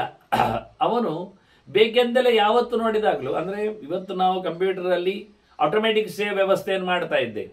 ಆದರೆ ಮನುಷ್ಯನಲ್ಲಿ ಆಟೋಮೆಟಿಕ್ ಡಿಲೀಟ್ ವ್ಯವಸ್ಥೆ ಇರೋದು, ಸೇವ್ ವ್ಯವಸ್ಥೆ ಇರೋದು. ಯಾವುದನ್ನು ಅವನು ಹಗುರ ಮಾಡಿಕೊಳ್ಬೇಕು ಅಂತ ಮಾಡಿಕೊಂಡಿದ್ದಾನೆ, ಹಾಗೆ ಹಾಕಿಕೊಂಡಿದ್ದಾನೆ. ಒಂದೊಮ್ಮೆ ಎಲ್ಲವನ್ನು ಸೇವ್ ಮಾಡ್ತಾ ಇದ್ರೆ ಅವನಿಗೆ ದುಃಖಗಳ ರಾಶಿ ಮೂಟೆ ಬಿತ್ತಿರ್ತು. ಪ್ರತಿಯೊಬ್ಬರು ಮಾತಾಡಿದ ಬೈಗಳು, ನೋಡಿದ ರೀತಿಗಳು ಹೀಗೆ ಕೆಕ್ಕರಿಸಿ ನೋಡ್ತಾನೆ. ಮೂಕಿ ಮುಸುಂಡೆಲ್ಲ ಪೀಂಡಿಸಿ ಮಾಡ್ತಾನೆ. ಆಚೀಚೆ ಮಾಡುವಾಗ ವಾರೆ ಕೋರೆ ಎಲ್ಲ ಮಾಡ್ತಾನೆ. ನೋಡುವಾಗ ಮೂಗು ಮುರಿತಾನೆ, ಮತ್ತೆ ಗೋಣು ಅಲ್ಲಾಡಿಸ್ತಾನೆ ಅಂತ ಹೇಳಿಕೊಂಡು ಕಚ್ಚಿಕೊಳ್ಳುತ್ತಾನೆ, ತುಟಿ ಕಚ್ಚಿಕೊಳ್ಳುತ್ತಾನೆ, ಹಲ್ಲು ತೋರಿಸ್ತಾನೆ, ಹಲ್ಲು ಕಿಸಿತಾನೆ, ಕೈಕಾಲುಗಳನ್ನೆಲ್ಲ ಏನೋ ವಿಚಿತ್ರ ಆಟದಲ್ಲಿ. ಇದನ್ನೆಲ್ಲ ನೆನಪಿಸಿಕೊಂಡ್ರೆ ನಿಮ್ಮ ಫೈಲ್ ಎಷ್ಟಾಗುವುದು ನೋಡಿ. ಆದ್ರಿಂದ ನಮ್ದು ಕತೆ ಏನಿರ್ತದೆ ತುಂಟಾ, ಈಚೆ ಕಿವಿಯಲ್ಲಿ ಕೇಳುದು, ಆಚೆ ಕಿವಿಯಲ್ಲಿ ಬಿಡುದು. ಹಾಗಿದ್ರೆ ಮತ್ತೆ ಒಂದು ಗೆರೆ ಉಳಿಯುವುದಿಲ್ಲ. ಕಿವಿಯಲ್ಲಿ ಕೇಳಿದ್ದನ್ನೇ ಮರೆಯುವ ಜಾತಿಗಳಾದ್ರೆ ಇನ್ನು ಕಣ್ಣಲ್ಲಿ ನೋಡಿದ್ದನ್ನು ಬರೆಯುವ ಕತೆ ಹೇಗೆ? ಅಕ್ಷರ ಮುಟ್ಟಿದರೆ ಅರ್ಥ ಆಗಬೇಕು, ಹಾಗೆ ಬರಬೇಕು. ಯೋಚನೆ ಮಾಡಿ, ಏನ್ ಕತೆ ಹೇಳಿದೆ ಪುಸ್ತಕದಲ್ಲಿ. ಇದು ಕುರುಡ ಲಿಪಿ ಅಲ್ಲ, ಬ್ರೈಲ್ ಲಿಪಿ ಅಲ್ಲ. ಇದು ಆಕಾರ ವಿಕಾರ ಉಳ್ಳ ಅಕ್ಷರಗಳ ಜೋಡಣೆ ಅಲ್ಲ. ಖಾಲಿ ಪ್ರಿಂಟ್ ಆದ ಲೆಟರ್ಸ್ಗಳ ಮೇಲೆ ಕಣ್ಣೋಡಿಸುವುದಲ್ಲ, ಕೈ ಓಡಿಸುವುದು. ಕೈ ಓಡಿಸಿದಾಗ ಓದಿಕೊಳ್ಳುವ ಚೇತನ ಬರಬೇಕು ನಮಗೆ. ಅದು ವಿದ್ಯೆ ಸಂಪಾದನೆ ತಿರುಳು ಅಂದರೆ. ಪುಸ್ತಕ ಮುಟ್ಟಿದರೆ ಸಬ್ಜೆಕ್ಟ್ ಅರ್ಥ ಆಗಬೇಕು ಅಂದರೆ ಹೇಗಿರ್ತದೆ? ಹಾಗಿರ್ತದೆ. ಅದನ್ನೆಲ್ಲ ಹೊತ್ಕೊಂಡು ಹೋದ್ರದ್ದು ಮಂಡೆ ಮೇಲೆ ಕತ್ತೆ ಹೊತ್ತಗೆ ಹೊತ್ತಾಗಿ ಆಗಬಾರ್ದು. ಅದಕ್ಕೇನು ಒಳಗೆ ಗೊತ್ತೇ ಇಲ್ಲ. ಸ್ವಲ್ಪ ಅಲ್ಲಾಡಿಸಿದ್ರು ಒಂದು ಪುಸ್ತಕ ಕೆಳಗೆ ಬಿದ್ರು ಬಾಯಾಗಿ ನುಂಗಿ ಬಿಡ್ತದೆ ಅದು ಮನೆಗೆ. ಅದ್ಭುತ. ಅದಕ್ಕೇನು ಗೊತ್ತು? ಇದು ವೇದ ಪುಸ್ತಕ, ಇದು ಶಾಸ್ತ್ರ ಪುಸ್ತಕ, ಇದು ವಿಜ್ಞಾನ ಪುಸ್ತಕ, ಅದಕ್ಕೇನು ಗೊತ್ತು? ಎಲ್ಲ ಅದ್ರ ಹೊಟ್ಟೆಯೊಳಗೆ ಲದ್ದೆ ಆಗ್ತದೆ, ಮತ್ತೇನಾಗೋದಿಲ್ಲ. ಹಾಗಾಗದಿರಲಿ ಅಂತೇಳಿ ಕೆಲವು ತಂತ್ರಾಂಶಗಳು ಬಹಳ ಚೆನ್ನಾಗಿರ್ತದೆ. ಇದು ಹೇಳ್ತದೆ, ಗೃದ್ರ ಹೇಳ್ತದೆ, ಅದು ಹೇಳ್ತದೆ, ಗಿಡುಗೆ ಹೇಳ್ತದೆ, ನೋಡ್ರಿ ನೀವು ಹೆಣವನ್ನು ನೋಡ್ತಾ ಇದ್ರೆ ನಿಮಗೆ ನೆನಪುಗಳು ಜಾಸ್ತಿ ಆಗ್ತವೆ. ನೆನಪುಗಳು ಜಾಸ್ತಿ ಆದ ಹಾಗೆ ದುಃಖಗಳು ಹೆಚ್ಚಾಗ್ತವೆ. ಹಾಗಾಗಿ ಮರೆವು ಕಮ್ಮಿ ಆಗ್ತದೆ, ಹೋಗ್ಲಿಕ್ಕೆ ಬರುವುದೇ ಇಲ್ಲ. ಹೋಗಿಬಿಡಿ, ನೋಡುವುದು ನಿಲ್ಲಿಸಿ, ಅವನ ನೆನಪುಗಳು ಮರ್ತೋಗ್ತಾವೆ, ನಡೆದಾಡಿದ ಚೇಷ್ಟೆಗಳು ನಿಂತು ಹೋಗ್ತಾವೆ ನಿಮ್ಮ ಮನಪಟಲದಲ್ಲಿ, ಅಲ್ಲಿಗೆ ಮುಗಿದೋಗ್ತದೆ ಅಂತ ಹೇಳಿ ಸ್ನೇಹಕ್ಕೊಂದು, ಪ್ರೀತಿಗೊಂದು, ಆಸೆಗೊಂದು ಕೊನೆಯನ್ನು ಬಹಳ ಅದ್ದೂರಿಯಾಗಿ ಕೊಟ್ಟಿದ್ದು ಗೃದ್ರ. ಸರಿ, ಹೊರಟದ್ದು ನೋಡಿ ನರಿ ಮಾತಾಡ್ತದೆ. ಎಲ್ಲ ಮನುಷ್ಯರೇ, ಏನು ಮಾಡಿದ್ರಿ ನೀವು? ಗೃದ್ರವಾಕ್ಯಾತ್ ಕಥಂ ಪುತ್ರಂ ತ್ಯಕ್ಷದ್ವಂ ಪಿತೃಪಿಂಡದಂ. ನೋಡಿ ನೋಡಿ, ನಿಮಗೆ ಮುಂದಿನ ರೂವಾರಿ ಆತ ಎನ್ನುವ ಎಚ್ಚರವೂ ಇಲ್ಲ. ಆದರೆ ವಂಶದ ಬೆಳಕು ಅವ. ನಾಳೆ ಪಿಂಡ ಹಾಕುವುದು ಯಾರು? ಪಿಂಡ ಹಾಕುವನನ್ನು ಬಿಟ್ಟು ಹೋಗ್ತಾ ಇದ್ದೀರಲ್ಲ, ಅದರ ಮಾತು ಕೇಳಬೇಡಿ. ಅದು ಹದ್ದು, ಅದು ಹಾಳಾದ್ದು. ನಾವು ನರಿಗಳು, ನರರ ಹತ್ತಿರದವು. ನಮಗೆ ಮನುಷ್ಯನ ನರ ಯೋಚಿಸುವ ಯೋಗ್ಯತೆ ಒತ್ತುಂಟು. ಏನು ತಲೆ ಖರ್ಚು ಮಾಡ್ತಾ ಇಲ್ಲ. ಅದು ಹದ್ದು, ಹಾಳಾದ್ದು. ನ ಸ್ನೇಹಸ್ಯ ಚ ವಿಚ್ಛೇದ ವಿಲಾಪ ರುದಿತಸ್ಯ ಚ ಮೃತಸ್ಯಾಸ್ಯ ಪರಿತ್ಯಾಗಾತ್ ತಪೋವೈಭವಿತಾದ್ರು. ಪ್ರೀತಿಗೊಂದು ಕೊನೆ ಉಂಟಾ? ಅವೇನು ಹೇಳೋದು? ನೋಡ್ತಾ ಇದ್ದರೆ ಪ್ರೀತಿ ಬರ್ತದೆ, ನೋಡ್ತಾ ಇದ್ದರೆ ನೆನಪಾಗ್ತದೆ, ನೆನಪಾದ ನಂತರ ಪ್ರೀತಿ ಉಕ್ಕೇರ್ತದೆ. ಯಾರು ಹೇಳಿದ್ರು? ನೋಡದಿದ್ರು ಕಣ್ಣು ಮುಚ್ಚಿಕೊಳ್ಳಿ, ಮಗು ನೆನಪಾಗೋದಿಲ್ಲ. ಮನೆ ಹೋದ ನಂತರ ಕಣ್ಣು ಮುಚ್ಚಿಕೊಳ್ಳಿ, ಮಗು ನೆನಪಾಗೋದಿಲ್ಲ. ಓಡಾಡ್ತಿದ್ದ ಮಗು ಯಾವ ವಸ್ತು ನೋಡಿದಾಗ ನೆನಪಾಗೋದಿಲ್ವಾ? ಮನೆ ನೋಡಿದಾಗ ಮಗು ನೆನಪಾಗೋದಿಲ್ವಾ? ಯಾರು ಹೇಳಿದ್ದಂತೆ? ಎದುರಿದ್ದಾಗ ಮಾತ್ರ ಅಂತ. ಮತ್ತಿಷ್ಟೊಂದು ತಂತ್ರಾಂಶ ಹೇಳಿಕೊಂಡು ನೀವು ಪುಸ್ತಕವನ್ನು, ಅಕ್ಷರವನ್ನು ನೋಡಿಕೊಂಡ್ರೆ ನೆನಪಿರ್ತದೆ. ಅಕ್ಷರ ನೋಡಿಕೊಂಡ್ರಲ್ಲ, ಅಕ್ಷರ ನೆನಪು ಮಾಡಿಕೊಂಡ್ರೆ ನೆನಪಾಗೋದಿಲ್ವಾ? ಅದು ಹೌದಲ್ಲ. ಮತ್ತೆ ಅಕ್ಷರ ನೋಡಿದಾಗ ಮಾತ್ರ ಯಾಕೆ ನೆನಪಾಗಬೇಕು? ಬಲಾತ್ಕಾರದಲ್ಲಿ ನೆನಪು ಮಾಡಿಕೊಳ್ಳಿ. ಏನಿತ್ತು ಅಲ್ಲಿ ಅಕ್ಷರ, ಆನಂತರ ಏನು ಬಂತು, ಆನಂತರ ಏನು ಗೆರೆ ಇತ್ತು, ಎಷ್ಟು ಸ್ಪಷ್ಟ ಆಗ್ತದೆ. ಯಾರೇ ಹೇಳಿದ್ದು? ಪ್ರೀತಿಗೆ ಕೊನೆ ಇಲ್ಲ. ನೋಡಿ, ಬಹಳ ಚಂದವಾದಂಥ ವೇದಾಂತ ಮಾತಾಡಿದೆ.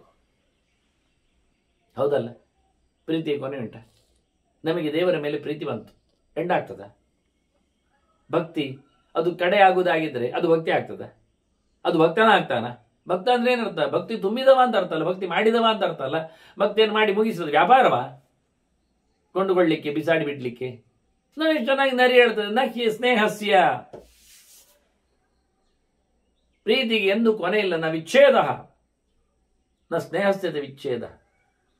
ಒಂದು ಸರ್ತಿ ಪ್ರೀತಿ ಉಂಟಾಗಿ ಬಿಟ್ರೆ ಅದು ಮೋಸ ಹೋಗಿರಬಹುದಷ್ಟೇ ಹೊರತು ಆ ಪ್ರೀತಿ ಕಡೆ ಆಗುವುದಿಲ್ಲ. ಅದು ಪ್ರೀತಿ ಅಲ್ಲ. ಯಾವುದು ಪ್ರೀತಿ ಕಡೆ ಆಗುತ್ತೋ ಅದು ಪ್ರೀತಿಯೇ ಅಲ್ಲ. ಯಾವ ಗೆಳೆತನ ಮುರಿದು ಬೀಳ್ತದೋ ಅದು ಗೆಳೆತನವೇ ಅಲ್ಲ. ಅದೊಂದು ರೀತಿಯ ರೋಗ ಇದ್ದಾಗೆ, ಅದಕ್ಕೆ ಮದ್ದು ಬಂದಾಗ ಅದು ಇನ್ನೊಂದಾದಾಗ ಅದು ಬಿದ್ದು ಹೋಗ್ತದೆ. ಹಾಗಿದ್ದಲ್ಲ ವಾಸ್ತವವಾಗಿ. ಅದರಂತೆ ಇನ್ನೊಂದು ಹೇಳುತ್ತದೆ, ವಿಲಾಪ ರುದಿತಸ್ಯ ಚ. ಅತ್ತದ್ದಕ್ಕೆ, ನೋವಿಗೆ, ಸಂಕಟಕ್ಕೊಂದು ಕೊನೆ ಉಂಟ, ಮುಗಿದುದುಂಟ. ಇಷ್ಟು ಹತ್ತ ನಂತರ ಆಯಿತು. ಅದೇನು ಹೇಳ್ತದೆ? ತರ್ಪಣಗೊಟ್ಟಿ ಹೋಗಿ 2 ಬಿಂದು ಹೊರಗೆ ಬಂತು, ಕಣ್ಣೀರ ತರ್ಪಣ, ಇದು ಕೊನೆಯ ಅವಕಾಶ, ಅಲ್ಲಿಗೆ ಮುರಿದೋಯ್ತು ಅಂತ ಯಾರು ಹೇಳಿತ್ತು? ಎಲ್ಲೇ ಹೇಳಿತ್ತು? ಅಳುವಿಗೊಂದು ಕೊನೆ ಇದೆಯಾ? ಅಳು ಯಾವತ್ತೂ ಅಳ್ಳಿಗೆ ಬರಲ್ಲ. ಶೋಕ ಶಬ್ದದ ಅರ್ಥವೇ ಅದು, ನೆನೆದು ಅಳುವುದು ಅಂತಲೇ ಅರ್ಥ. ಇದ್ದಾಗಲ್ಲ, ಯಾವತ್ತೋ ಸತ್ತಿರ್ತಾನೆ, ಎಂದೋ ನೀರಿನಲ್ಲಿ ಎಳ್ಕೊಂಡು ಹೋಗಿರ್ತಾನೆ, ಯಾವುದೋ ಒಂದೊಂದು ಕಾಲದಲ್ಲಿ ಯಾವುದೋ ನದಿ ಹತ್ತಿರದಲ್ಲಿ ಕೂತಿರ್ತಾನೆ. ಆಗ ಇದೇ ರೀತಿಯಾಗಿ ಆ ನದಿ ತಾವತ್ತು ಅದರಲ್ಲಿ ಬಿದ್ದು ಹೋಗಿದ್ದಾನೆ, ಈಗ ಅಳುತ್ತಾನೆ.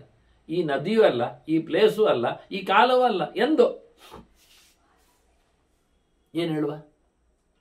ಹಾಗಾಗಿ ಅಳಲು ಒಂದು ಕಡೆ ಅಂತ ಇಲ್ಲ, ಅಳುವುದಕ್ಕೆ ಒಂದು ಇಷ್ಟು ಒಂದು ಲೆಕ್ಕ ಇಲ್ಲ. ಒಂದು 4 kg ಅಳಿರಿ ಮತ್ತೆ ನಿಲ್ಲಿಸಿರಿ ಎನ್ನುವುದಿಲ್ಲ. ಇದು ಬಾಡಿಗೆ ಅಳುವಲ್ಲ, ಇದು ಸಹಜವಾದದ್ದು.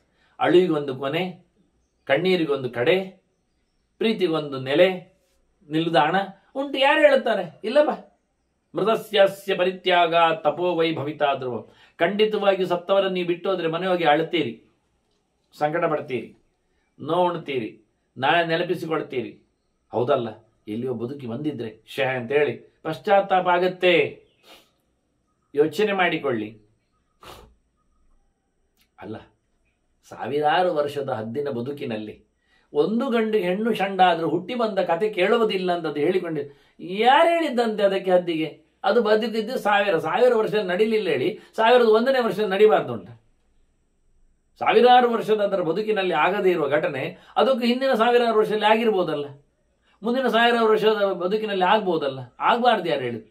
1000ದಲ್ಲಿ ಕಾಣದ ದೃಶ್ಯ ಮತ್ತೆರಡು 10,000 ಇಲ್ಲ ಹೇಳುವಷ್ಟು ತೀರ್ಮಾನ ಮಾಡುವ ಯೋಗ್ಯತೆ ಏನುಂಟು ಅದಕ್ಕೆ? ನನ್ನ ಕಣ್ಣೆದುರಲ್ಲಿ, ನನ್ನ ಬದುಕಿನಲ್ಲಿ, ನನ್ನ ತಲೆಮಾರಿನಲ್ಲಿ ಆಗದೇ ಇದ್ದದ್ದು ನನ್ನ ಅಪ್ಪಮ್ಮನ, ನನ್ನ ಮರಿಮಕ್ಕಳ ಸಮಯದಲ್ಲಿ ಆಗಲಿಕ್ಕಿಲ್ಲ ಹೇಳುವುದು ಹೇಗೆ? ನಭೂತೋ ನಭವಿಷ್ಯತಿ ಹೇಗೆ? ಈಗ ಇಲ್ಲೇ ಹೇಳಿ ವರ್ತಮಾನ, ಹಳತ್ತಿಲ್ಲ, ಮುಂದಿಲ್ಲ ಹೇಳುವುದು ಹೇಗೆ? ಶಂಭೂಕ ರಾಮಾಯಣದ ಕತೆ ನೋಡಿ ಎಂತಾಯ್ತು? ಶಂಭೂಕ ತಪಸ್ಸು ಮಾಡಿದ್ನಾ? ಹೌದು. ಶೂದ್ರ ತಪಸ್ಸು ಅಲ್ಲ, ಅವನು ಶೂದ್ರ ಅಲ್ವಾ? ಹೌದು. ಸರಿ ಇಲ್ಲ ಅವನ ತಪಸ್ಸು, ತಪ್ಪು ತಪಸ್ಸು ಮಾಡಿದ. ಅದ್ರನ್ನೇನಾಯ್ತು? ತಪ್ಪು ಮಾಡಿದ್ದರಿಂದ ಸಮಾಜದಲ್ಲಿ ಅವನ ಎಫೆಕ್ಟ್ ಸಮಾಜಕ್ಕೆ ಬಿತ್ತು. ಈಗ ನಾವು ಎಸಿ ಹಾಕ್ಕೊಂಡೆವು, 106 ಗ್ರಾಮಗಳಲ್ಲಿ ಎಸಿ ಮಾಡಿಕೊಂಡೆವು. ಇದನ್ನೇನಾಯ್ತು? ನಮ್ಮ ವಾತಾವರಣದಲ್ಲಿನ ವ್ಯವಸ್ಥೆಯನ್ನು ನಾವು ಸುಗಮಗೊಳಿಸಿ ಬಿಸಿಯನ್ನು ಹೊರಗೆ ಹಾಕಿದೆವು. ಸುತ್ತಮುತ್ತಲಿನ ಗ್ರಾಮದಲ್ಲಿ ಬಿಸಿ ಏರಿತ್ತಲ್ಲ, ಅದರಿಂದ ವಾತಾವರಣ ಹಾಳಾಯ್ತಲ್ಲ. ಗ್ಲೋಬಲ್ ಎಫೆಕ್ಟ್ ಅಂತ ಅರ್ಥ ಅದಕ್ಕೆ. ನಾನು ಸಣ್ಣ ದೃಷ್ಟಾಂತ ಕೊಟ್ಟದ್ದು. ಇದರಿಂದ ತೊಂದರೆ ಯಾರು ಪಡುವುದು? ಒಬ್ಬ ಆರಾಮ ಕೂತ ಶ್ರೀಮಂತ ಹೇಳಿದ ತಕ್ಷಣ ಉಳಿದವರಿಗೆ ತೊಂದರೆ ಆಗುವುದಿಲ್ವಾ? ಇವನ ತಪಸ್ಸಿನಿಂದ, ಇವನ ವೈಭವದಿಂದ, ಇವನ ಕಾರುಬಾರಿನಿಂದ ಪ್ರಕೃತಿಗೆ ಎಫೆಕ್ಟ್ ಆಯ್ತು ಕಂಡಾಬಟ್ಟೆ. ಅದರಿಂದ ಉಳಿದವರಿಗೆ ತೊಂದರೆ ಆಯ್ತು, 100 ಜನರಿಗೆ ಉಪದ್ರ ಆಯ್ತು ಇವನೊಬ್ಬನಿಂದಾಗಿ. ಅದರಿಂದ ಒಬ್ಬ ಶಂಭುಕ ತಪ್ಪು ತಪಸ್ಸು ಮಾಡಿ, ಈಗ ನಾವು ಪ್ರಯೋಜನ ಮಾಡೋದೇನು ತಪಸ್ಸು? ದಿಯೋ ಯೋನಃ ಪ್ರಚೋದಯ, ತಲೆ ಒಳ್ಳೇದಾಗಲಿ ಅಂತ. ಅವನೊಬ್ಬ ಕೂತ್ಕೊಂಡು ತಲೆ ಹಾಳಾಗಲಿ ಅಂತ ಮಾಡ್ತಾ ಇದ್ರೆ ಏನು ಮಾಡ್ತೀರಿ? ಜಸ್ಟ್ ಯೋಚನೆ ಮಾಡಿ. ಒಬ್ಬ ಕೂತ್ಕೊಂಡು ಮಾಸ್ ತಲೆ ಹಾಳಾಗಲಿ ಅಂತ ಮಾಡ್ತಾ ಇದ್ದಾನೆ ಫೀಡಿಂಗ್. ನಾವು ಮಾಸ್ ಒಟ್ಟು ಸೇರಿ ದಿಯೋ ಯೋನ ಪ್ರಚೋದಯ ಅಂತ ಹೇಳುದು. ನಾವು ಒಬ್ಬರಲ್ಲ, ಎಲ್ಲರೂ ಸೇರಿ ಎಲ್ಲರೂ ಒಳ್ಳೇದಾಗಲಿ ಹೇಳ್ತಾ ಇದ್ದೇವೆ. ಅವು ಒಬ್ಬ ಸೇರಿ ಎಲ್ಲರೂ ಹಾಳಾಗಲಿ ಹೇಳ್ತಾ ಇದ್ದಾನೆ. ಥಾಟ್ ವೇವ್ಸ್ಗಳು ಹೇಗಿರುತ್ತವೆ ಅಂತ, ಅವನದ್ದು ಬ್ಯಾಡ್ ಥಿಂಕಿಂಗ್ಸ್, ಅವನು ಡಿಸ್ಟ್ರಕ್ಟಿವ್, ಒಂದು ದೃಷ್ಟಿಯಿಂದ ಹಾಳಾಗುವ ಸಂಹಾರದ ಚಿಂತನೆ ಅವನದ್ದು. ಇಂಥವನ್ನ ಏನು ಮಾಡಬೇಕು? ಅದರಿಂದ ಏನಾಯ್ತು? ಎಫೆಕ್ಟ್ ಆಗಿ ಈಗ ಒಬ್ಬ ಹೇಳಿದ್ನಲ್ಲ, ನಾನೊಬ್ಬವನು ತಾನು ವಾತಾವರಣನೆಲ್ಲ ರೀಕ್ರಿಯೇಷನ್ ಮಾಡಿಕೊಂಡು ಚೇಂಜ್ ಮಾಡಿಕೊಂಡು ಕೂತವ, ಹೊರಗೆ ಪ್ರಕೃತಿ ಹಾಳಾದ್ರಿಂದ ಉಳಿದವರಿಗೆಲ್ಲ ಉಸಿರು ಕಟ್ಟಿದ್ದು, ಸೆಕೆ ಹೆಚ್ಚಾಯಿತು, ನೀರು ಕಡಿಮೆ ಆಯಿತು, ಸಾಯಲಿಕ್ಕೆಲ್ಲ ಹೋದ್ರು. ಸತ್ಯದಾನೆ? ನಾವೊಂದು ಮಾಡಿದ ವೈಭವದಿಂದ ಉಳಿದ ಕಡೆಯಲ್ಲಿ ಎಷ್ಟೋ ಜನ ಸಾವು ನೋವುಗಳನ್ನು ಅನುಭವಿಸಿದ್ರು. ಹಾಗೆ ಇವನ ಅಸತ್ಕೃತವಾದ ಒಂದು ತಪಸ್ಸಿನಿಂದಾಗಿ, ಅವೈಜ್ಞಾನಿಕವಾದ ಇವನ ಚಿಂತನೆಯಿಂದಾಗಿ, ಸೆಲ್ಫ್ ಮೋಟಿವ್ ಆಗಿರತಕ್ಕ ಇವನ ಒಂದು ಕ್ರಿಯೇಷನ್ನಿಂದಾಗಿ ಒಬ್ಬ ಒಳ್ಳೆಯವ, ತಿಳಿದವ, ಜ್ಞಾನಿ, ಅವನ ಮಗ ಸತ್ತ. ರಾಮಾಯಣದ ಕಾಲದಲ್ಲಿ, ರಾಮನ ವೈಭವದಲ್ಲಿ, ಆಡಳಿತೆಯಲ್ಲಿ ಒಬ್ಬ ಜ್ಞಾನಿಯಾದ ಒಬ್ಬ ಬ್ರಹ್ಮಕುಲದ ಒಬ್ಬ ಬ್ರಾಹ್ಮಣ ಹೋಗಿ ತನ್ನ ಮಗ ಸಾಯ್ತಾ ಇದ್ದಾನೆ ಅಂತ ದೂರು ಕೊಟ್ಟ. ಕಾರಣ ಏನು ಕೇಳಿದ್ರೆ, ನನ್ನದೇನು ಅಲ್ಲ, ನನ್ನ ಮನೆತನದ್ದು ಅಲ್ಲ, ಮತ್ತೆ ಲೋಕತ್ತು, ಹಾಳು ಜನರ ಹಾಳು ಯೋಚನೆಗಳಿಂದಾಗಿ. ಯಾರವನು ಹಾಳಿನವ ಹೇಳಿ ಆ ಶಂಭೂಕನನ್ನು ಹುಡುಕಿ ರಾಮಚಂದ್ರ ಅವನನ್ನು ಕತ್ತರಿಸಿದ. ಅಸ್ಥಾನದಲ್ಲಿ ಅಯೋಗ್ಯನಾಗಿ ಅಸಡ್ಡೆಯನ್ನು ಮಾಡ್ತಾ ಇದ್ದಾನೆ ಅಂತ. ಅವನು ಮಾಡಬೇಕಾದ ಕರ್ಮ ಅಲ್ಲದವನದ್ದು, ಅವನು ಮಾಡಬೇಕಾದ ಕೆಲಸದಿಂದ ಬೇರೆ ಇದ್ದಾನವ, ಅದಕ್ಕೆ ಅವನನ್ನು ಮುಗಿಸಿದ. ಶಂಭುಕೆ ಶ್ರೂಯತೆ ಶಂಭುಕೆ ಶೂದ್ರೇ ಹತೆ ಬ್ರಾಹ್ಮಣ ಧಾರಕಃ ಜೀವಿತಃ ಧರ್ಮವಾಸಾಧ್ಯ ರಾಮಾತ್ ಸತ್ಯಪರಾಕ್ರಮಾತ್. ಇದು ನಾವು ಕತೆ ಕೇಳಿದ್ದೇವೆ. ಇದರಿಂದ ಅವನ ಮಗ ಬದುಕಿದ್ದು ನಮಗೆ ಗೊತ್ತುಂಟು. ನೋಡಿ, ಮಗ ಸತ್ತಿದ್ದ ಹಾಳು ವೈಬ್ರೇಷನ್ನಿಂದ, ಅದನ್ನು ಕತ್ತರಿಸಿದ ರಾಮ, ಮತ್ತೆ ಅವನನ್ನು ಬದುಕಿಸಿಕೊಟ್ಟ, ಹಾನಿಯನ್ನು ಸರಿ ಮಾಡಿಕೊಟ್ಟ, ಎಫೆಕ್ಟ್ ಅನ್ನು ತೋರಿಸಿಕೊಟ್ಟ. ತನ್ನ ರಾಜ್ಯದಲ್ಲಿ ಹೆಚ್ಚು ಕಡಿಮೆ ಆಗಬಾರದು, ಒಬ್ಬನಿಂದಾಗಿ ಇನ್ನೊಬ್ಬನಿಗೆ ತೊಂದರೆ ಆಗಬಾರದು, ಮಾಸ್ ಸರಿ ಮಾಡೋದಕ್ಕೆ ವಿಧಾನ. ಆದ್ರಿಂದ ಸತ್ಯ ಪರಾಕ್ರಮ ಅಂತ ರಾಮನಿಗೆ ಹೇಳಿತು. ರಾಮನ ಸತ್ಯವೇ ಅದು ಮೆರವಣಿಗೆಯನ್ನು ಕೊಟ್ಟಿದೆ. ಪಿತೃವಾಕ್ಯ ಪಾಲನೆಯಾಗಲಿ, ಕೈಕೇಯಿಯ ವಿಶ್ವಾಸವಾಗಲಿ, ಭರತನ ಮೇಲಿನ ಒಂದು ರೀತಿಯ ಅನುಜ ಪ್ರೇಮವಾಗಲಿ, ಲಕ್ಷ್ಮಣನ ಸೇವೆಯನ್ನು ದೃಷ್ಟಿಸಿಕೊಳ್ಳತಕ್ಕಂಥ ಕಥೆ ಆಗಲಿ ಕೇಳುತ್ತಾನೆ. ನೋಡಿ, ಇಲ್ಲಿ ಗೆರೆ ಇರುವುದು ಹೇಗೆ? 14 ವರ್ಷ ಕಾಡಾಡಿ ಆಗಬೇಕು ರಾಮ, ನನ್ನ ಮಗ ಭರತ ಪಟ್ಟಾಭಿಷೇಕವನ್ನು ಪಡೀಬೇಕು ಅಂತ. ದಶರಥ ಕಣಮುಚ್ಚಿದ, ಒಂದು ಗೆರೆಯಲ್ಲೇ ಕಣಮುಚ್ಚಿದ. ರಾಮ ಕಾಡಿಗೆ ಹೋದ ಕೇಳಿಯೇ ಮುಗಿದು ಹೋದ. ಭರತ ಆಳ್ಲಿಕ್ಕೆ ಬರಲಿಲ್ಲ. ಇನ್ನು ದಶರಥನ ವೈಭವದಿಂದ ಭರತ ರಾಜನಾಗಲಿಲ್ಲ. ರಾಮ ಕಾಡಿಗೆ ಹೋದ. ಮತ್ತೆ ಭರತ ಬಂದ. ದಶರಥ ಸತ್ತ ಸುದ್ದಿ ಕೇಳಿದ. ತನ್ನ ತಾಯಿಯಿಂದ ಆದದ್ದೇಳಿ ಕೈಕೇಯನ್ನು ಒಂದಿಷ್ಟು ನಿಂದಿಸಿದ. ರಾಮನೇ ಬರಬೇಕು ಅಂತ ಪರಿತಪಿಸಿದ. ಬಾರದಿದ್ದಾಗ ಅವನ ಪಾದುಕೆಯನ್ನೇ ನಾನು ರಾಜನನ್ನಾಗಿಸಿಕೊಂಡು 14 ವರ್ಷ ಕಾಯ್ತೇನೆಂದ. ಕಾದ. ರಾಮ ಬಂದ, ಪಟ್ಟಾಭಿಷೇಕ ಮಾಡಿದ. 14 ವರ್ಷ ಕಾಡಿ ಹೋದದ್ದು ಸರಿ. ಮತ್ತೆ ಭರತ ಪಟ್ಟಾಭಿಷೇಕ ಆದದ್ದು ಇಲ್ಲ, ರಾಮನಿಗೆ ಪಟ್ಟಾಭಿಷೇಕ ಆದದ್ದು. ಕೈಕೇಯಿಯ ಒಂದು ಗೆರೆ ಬಿದ್ದೋಯ್ತು, ದಶರಥನ ಒಂದು ಗೆರೆ ಸಂದಾಯ ಆಯಿತು. ಅದಕ್ಕೇನು ಮಾಡಿದ ರಾಮಚಂದ್ರ? ಭರತನಿಗೆ ಯವರಾಜ್ಯವನ್ನು ಕೊಟ್ಟ. ಆದರೆ ಅನ್ಯಾಯ ಆಗಲಿಲ್ವ? ಬಂದವ ಹೇಳ್ತಾನೆ ಮೊದಲಿಗೆ, ನಾನೊಂದು ಸುದ್ದಿ ಮಾಡಿದೆ. ಭರತ ಬಂದ ತಕ್ಷಣ ಹೇಳ್ತಾನೆ, ನಾನೊಂದು ಸುದ್ದಿ ಮಾಡಿದೆ 14 ವರ್ಷ ಕಾಡಿಗೆ ಬಂದು, ನೀನೊಂದು ಸುದ್ದಿ ಮಾಡು ದಶರಥರದ್ದು, ರಾಜ್ಯಭಾರ ಮಾಡಿಬಿಡು. ಆಗುವುದಿಲ್ಲ ಅಂದ ಭರತ. ಹಾಗಾಗಿ ಪಾದುಕೆಯನ್ನು ತಂದದ್ದವ. ರಾಮ ಬಂದ ತಕ್ಷಣ ಸದಾರ್ವಕ್ಕಾಗಿ ಲಕ್ಷ್ಮಣನನ್ನೇ ಕೇಳಿದು, ಲಕ್ಷ್ಮಣ ನೀನು ಯುವರಾಜನಾಗಲಿಕ್ಕೆ, ಎರಡನೇವ ನೀನು, ಹತ್ತಿರದ ತಮ್ಮ. ಲಕ್ಷ್ಮಣ ಹೇಳ್ತಾರೆ, ನನಗೆ ಬೇಡ ರಾಜ್ಯಭಾರ ಅಂದ. ರಾಮ ಏನು ಒತ್ತಾಯ ಮಾಡಿಕೊಳ್ಳಿರಲಿಲ್ಲ, ಭರತನಿಗೆ ಕೊಟ್ಟ. ಅಪ್ಪನ ಮಾತು ಹೇಗುಂಟು, ಅಮ್ಮನ ಪ್ರೀತಿ ಉಂಟು, ಇನ್ನು ಕೈಕೇಯಿ ಬದುಕಿದ್ದಾಳೆ, ಕೊಟ್ಟಿದ್ದ. ಈಗೆಂತ ವಿಚಿತ್ರವಾದಂಥ ಸತ್ಯಗಳು. ನೀನು ಹಾಗೆ ಅಲ್ವಾ? ಭೀಷ್ಮರ ಕಥೆ ಹೇಳುವಾಗ ಹೇಳ್ತಾರೆ ಧರ್ಮರಾಜನಿಗೆ, ಎಲ್ಲ ನುಂಗಿ ಹಾಕಿದ್ದಾಗ, ಎಲ್ಲರೂ ಬಿದ್ದೋಗಿದ್ದಾಗ ಯಕ್ಷ ಕೇಳ್ತಾನಲ್ಲ ಧರ್ಮರಾಜನಿಗೆ ಪ್ರಶ್ನೋತ್ತರ ಕೊಟ್ಟದ್ದಕ್ಕೆ, ನೀರು ಕುಡಿದದ್ದಕ್ಕೆ, ಎಲ್ಲ ಒಂದು ಬದುಕಿಸಿ ಕೊಡ್ತೇನೆ ನಿನ್ನ ಪ್ರಶ್ನೋತ್ತರಕ್ಕೆ ಗಿಫ್ಟ್, ಯಾರಾಗ್ಬೋದು? ನಕುಲೋ ಯಕ್ಷ ಜೀವತು ಅಂದ. ನಕುಲ ಬದುಕಲಿ ಅಂದವ. ಯಾಕಯ್ಯ? ನೀನು ಭೀಮನ ವಿಶ್ವಾಸದಲ್ಲಿ ಬದುಕ್ತಾ ಇದ್ದೀಯಲ್ಲ, ಮತ್ತೆ ರಾಜ್ಯ ಪಡೀಲಿಕ್ಕೆ. ಅರ್ಜುನ ನಿನಗೆ ಭಾರಿ ಆಪ್ತ ಅಲ್ವ? ಬೇಡ ಯಕ್ಷ ಅಂತ. ಯಾಕೆ? ನಾವಿಬ್ಬರು ಅಮ್ಮಂದಿರು. ಒಂದಮ್ಮನ ಕುಂತಿಯ ಮಗ ನಾನು ಬದುಕಿರುವಾಗ ಮಾದ್ರಿ ಅಮ್ಮನ ಮಗು ಒಂದು ಬೇಡವಾ? ಅದನ್ನ ನಕುಲ ಬರಲಿ ಅಂತ. ಸತ್ಯ ಪರಾಕ್ರಮ. ಎಂತಹ ಮಾತಿನ ನಡೆ ನೋಡಿ ಧರ್ಮರಾಜನದ್ದು. ಯಕ್ಷ ಹೇಳ್ತಾನೆ, ಒಳ್ಳೆ ಪರೀಕ್ಷೆ, ಒಳ್ಳೆ ಮಾರ್ಕ್ ನಿನಗೆ, ಎಲ್ಲರೂ ಬದುಕ್ತಾರೆ ಅಂತ. ಹಾಗೆ ರಾಮ ಸತ್ಯ ಪರಾಕ್ರಮಿ. ಹೀಗಾಗಿ ಶಂಭುಕನನ್ನು ಒಬ್ಬ ಶೂದ್ರ ಇದ್ದಾನೆ, ತಪಸ್ಸು ಇದ್ದಾನೆ ಅಂತ ಕಡ್ದದ್ದಲ್ಲ, ಶೂದ್ರ ಅಂತ ಕಡ್ದದ್ದಲ್ಲ. ಅವನು ಅನ್ಯಾಯದ ತಪಸ್ಸು ಮಾಡ್ತಾ ಇದ್ದಾನೆ, ಲೋಕ ನಾಶಕ್ಕೆ ಮಾಡ್ತಾ ಇದ್ದಾನೆ. ಅವನು ಇರಾದೆ ಕೇಳಿದ್ರೆ ನೀವು ಹೋಗಿ ಶಂಭುಕನ ಹತ್ರ ಮಾತಾಡಿ, ಎಂಥದಕ್ಕೆ ತಪಸ್ಸು ಮಾಡೋದು ಕೇಳಿ. ಅವ ಹೇಳಿದ್ದೇನು ಗೊತ್ತಾ? ನಾನು ಶಿವ ತಪಸ್ಸು ಮಾಡಿ ಶಿವನನ್ನು ಇಲ್ಲ ಮಾಡಿ ಪಾರ್ವತಿಯನ್ನು ಕಿಡ್ನ್ಯಾಪ್ ಮಾಡ್ತೇನೆ ಹೇಳಿದವ.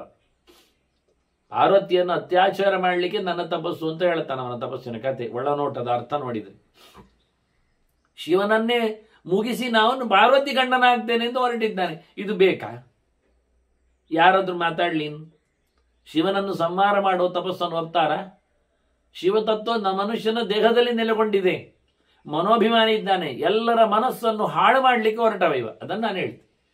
ನಮ್ಮದು ಧಿಯೋಯೋನ ಪ್ರಚೋದಯಾದಾದ್ರೆ ಇವನದ್ದು ಧಿಯೋಯೋ ನ ಪ್ರಚೋದಯಾತ ಅಂತ, ನಹ ಪ್ರಚೋದಯಾತಲ್ಲ. ಎಲ್ಲರ ಮನಸ್ಸನ್ನು ಚೋದನೆ ಮಾಡದಿರಲಿ, ಅಡ್ಡದಾರಿಗೆ ಕಳುಹಿಸಲಿ ಅಂತೇಳಿ ಮಾಡ್ತಾ ಇದ್ದಾನೆ. ಹಾಗಾಗಿ ಅವನ ಸಂಹಾರ ಮಾಡಿ ಬಹಳ ಅದ್ದೂರಿಯಾಗಿ ಮತ್ತೆ ಹುಟ್ಟಿಸಿ ಬಂದ ಕತೆ ನಾವು ಕೇಳುತ್ತೇವೆ, ಕೇಳುವುದಿಲ್ವ? ಅದು ಎಂಥದ್ದು? ಅದು ರಾಮದೇವರು. ರಾಮದೇವರಿಂದ ಎಲ್ಲ ಆಗ್ತದೆ. ಇಲ್ಲಿ ರಾಮಾಯಣ ಕಾಲ ಅಲ್ಲ, ಇಲ್ಲಿ ರಾಮದೇವರ ಆಡಳಿತ ಇಲ್ಲ. ಇಲ್ಲಿ ಯಾರ ತಪ್ಪು, ಯಾರ ಮಗ ಸತ್ತದ್ದು, ಇದೊಂದು ಬ್ರಹ್ಮಣ ಕುಮಾರನಂತೆ ಸತ್ತದು. ಈಗ ಯಾರ ತಪ್ಪು, ಎಲ್ಲಿದ್ದೋ ಯಾರಿಗೊತ್ತು? ಕೇಳಿದ್ರೆ ನೋಡಿ, ಹದ್ದಿನ ತಲೆಗೆ ಗೊತ್ತಿಲ್ಲದೊಂದು ಮಾತು ಕೊಟ್ಟಿದ್ದು ರಾಮಾಯಣ ಕಾಲದ್ದು, ಕೋಟ್ಯಂತರ ವರ್ಷಗಳ ಕಾಲದ ಕತೆ.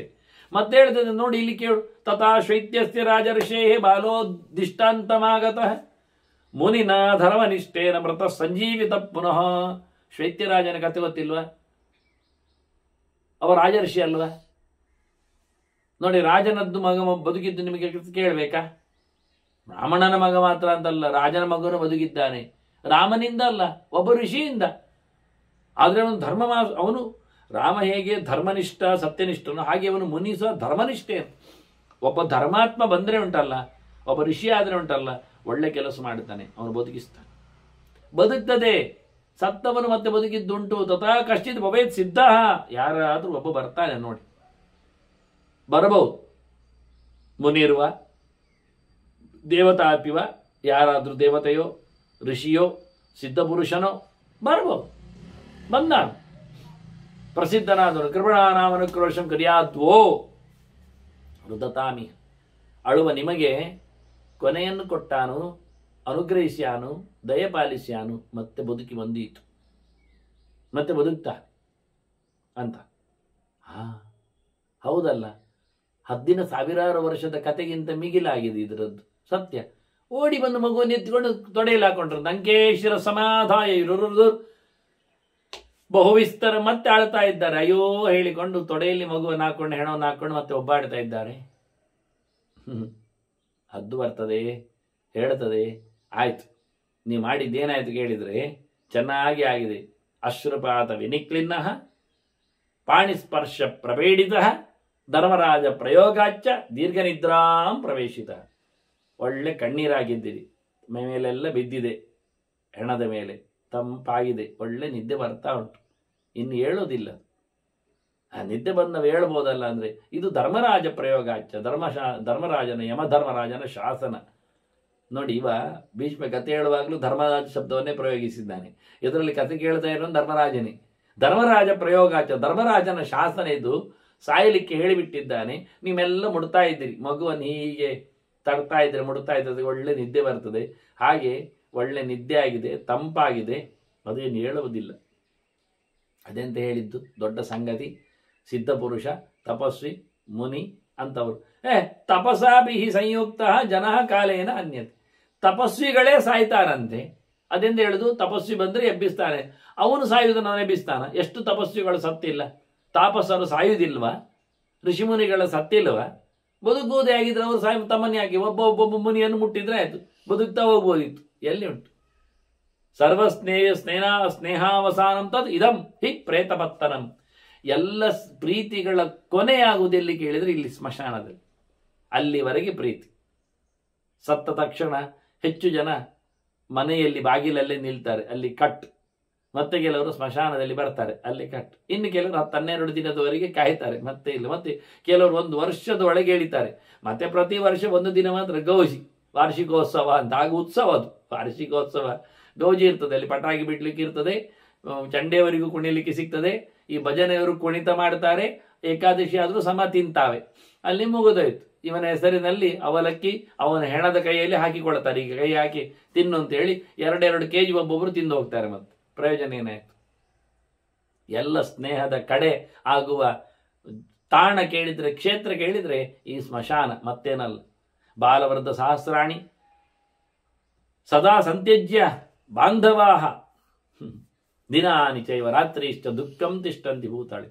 ಸಾವಿರಾರು ತಮ್ಮ ಸಂಬಂಧಿಗಳನ್ನು, ಮಕ್ಕಳನ್ನಾಗಲಿ, ಮುದುಕರನ್ನಾಗಲಿ, ಯುವಕರನ್ನಾಗಲಿ ಎಲ್ಲರನ್ನು ತೊರೆದು ಹೋಗಿ ಹೋಗಿ ಹೋಗಿ ರಾತ್ರಿ ಹಗಲೆನ್ನದೆ ಇಲ್ಲೆಲ್ಲ ಈ ಭೂಮಿಯಲ್ಲಿ, ಈ ಲೋಕದಲ್ಲಿ ಇದೇ ಕತೆ ಆಗ್ತಾ ಇರ್ತದೆ.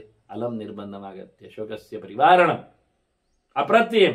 ನಂಬೇಡಿ, ನರಿಯ ಮಾತನ್ನು ನಂಬೇಡಿ. ಕತೆ ಹೌದು, ಇತಿಹಾಸ ಹೌದು, ಆದರೆ ನಮಗಾಗುವುದಿಲ್ಲ. ಅದನ್ನು ನಂಬಿ ಏನು ಪ್ರಯೋಜನ ಇಲ್ಲ. ಕುತಹ್ಯಸ್ಯ ಪುನರದ್ದೇಹ ಜೀವಿತ. ನೀವು ಸುಮ್ಮನೆ ನಿರ್ಬಂಧ ಮಾಡ್ತಾ ಇದ್ದೀರಿ, ಮತ್ತೆ ಮತ್ತೆ ಬರುವುದು, ಹೌದಾ ಅಂತ ಯೋಚನೆ ಮಾಡುವುದು, ದುಃಖವನ್ನು ಮತ್ತೆ ಬಿಡುವುದು, ಎಳೆಯುವುದು. ನೋಡಿ, ಒಮ್ಮೆ ಹೋಗುವಾಗ ದುಃಖ ಹೋಗಿರ್ತದೆ, ಮತ್ತೆ ಎಳೆದು ತರುವುದು, ಮನಃ ದುಃಖವನ್ನು ಎಳೆದು ತಂದು ಮಾಡುವುದು. ಪ್ರಯೋಜನ ಇಲ್ಲದ ಕೆಲಸ. ಇವತ್ತಿನವರೆಗೆ ನಂಬಿ, ನರಿಯನ್ನು ನಂಬಿ ಕೆಲಸ ಆದದ್ದಿಲ್ಲ. ಭೂತಸ್ಯೋಸ್ತ್ರಟ ದೇಹಸ್ಯ ಪುನರ್ದೇಹೋ ನ ವಿದ್ಯತೆ. ಒಂದ್ಸರ್ತಿ ಪಂಚತ್ವವನ್ನು ಐದ ಬಳಿಕ, ದೇಹದಿಂದ ಜೀವ ಹೊರಟೋದ ಬಳಿಕ ಮತ್ತದಕ್ಕೆ ಪ್ರವೇಶ ಮಾಡಲಿಕ್ಕೆ ಆಗುವುದಿಲ್ಲ. ನೋಡಿ, ನಿರ್ಗಮನ ಆದದ್ದು ಕಣ್ಣಿನಿಂದಲೂ, ಬಾಯಿಯಿಂದಲೂ, ಕಿವಿಯಿಂದಲೂ, ಇನ್ಯಾವುದೋ ದ್ವಾರಗಳಿಂದ ಪ್ರವೇಶ ಆದದ್ದು. ಪ್ರವೇಶ ಆದ ಬಾಗಿಲಲ್ಲಿಲ್ಲ. ಜೀವ ಒಳಗೆ ಬಂದದ್ದು ಕಣ್ಣಿನಿಂದ ಅಲ್ಲ. ಕಿವಿ, ಮೂಗು, ಗಳಿಂದೆಲ್ಲಲ್ಲ. ಒಳಗೆ ಪ್ರವೇಶ ಆದ ಬಾಗಿಲೇ ಬೇರೆ. ನಾಭಿದ್ವಾರದಿಂದ ಅದಕ್ಕೆ ಪ್ರವೇಶ ಆಗಿರುತ್ತದೆ, ಇದೀಗ ಮುಚ್ಚಿಕೊಂಡಿದೆ. ಮತ್ತೆ ಬರಲಿಕ್ಕಾಗುವುದು ಹೇಗೆ? ಕಣ್ಣಿಂದ ಜೀವ ಬರ್ತದ, ಕಿವೊಳಗಿಂದ ಹೋಲಿ ಆಗ್ತದ, ಪ್ರವೇಶ ಆಗುವ ರೀತಿ ಹೇಗೆ ಅಂದರೆ ಅದರ ಪ್ರೋಸೆಸ್ ಅಂತ ಅದು ಹೇಳ್ತದೆ. ಇಲ್ಲಪ್ಪ, ಒಂದು ಸರ್ತಿ ಹೊರಟೋದ ನಂತರ ಒಳಗೆ ಹೋಗುವುದಿಲ್ಲ. 100 ನರಿಗಳು ಒಟ್ಟಾಗ್ಲಿ ಮಾರಾಯರೆ ಅಂತದೆ. ನ ಜಂಬುಕ ಶತೈರಪಿ ನಸ ವರ್ಷ ಶತೈರಪಿ. 100 ನರಿಗಳು ಒಟ್ಟು ಸೇರಿ ನಿಮ್ಮನ್ನು ಮಾತಾಡಿಸ್ಲಿ, 100 ವರ್ಷದವರೆಗೆ ನಿಮಗೆ ಉಪದೇಶ ಕೊಡ್ಲಿ, ಬದುಕುವುದಂತೂ ಇಲ್ಲ, ಆಗುವುದಿಲ್ಲ, ಆಗುವಂಥದ್ದಲ್ಲ. ಹೇಳಿ ಮತ್ತೆ ಪುನಃ. ಹದ್ದು 100 ನರಿಗಳ ಕಥೆಯನ್ನು 100 ವರ್ಷದ ಎಳೆಯನ್ನು ಬಿತ್ತರಿಸ್ತಾ ಇವರಲ್ಲಿ ಮತ್ತೆ ಪುನಃ ಚಿಂತನೆಗೆ ಹಾಕಿದೆ.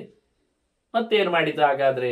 ನರಿ ಏನು ಮಾತಾಡಲಿಕ್ಕೆ ಬಂದಿದೆ ಎನ್ನುವುದನ್ನು ಮುಂದೆ ನಾವು ಚಿಂತನೆ ಮಾಡುವುದು. ನನಗಳೊಂದಿಗೆ ಶ್ರೀಕೃಷ್ಣ ನಾರಾಯಣ ನಾರಾಯಣ ನಾರಾಯಣ.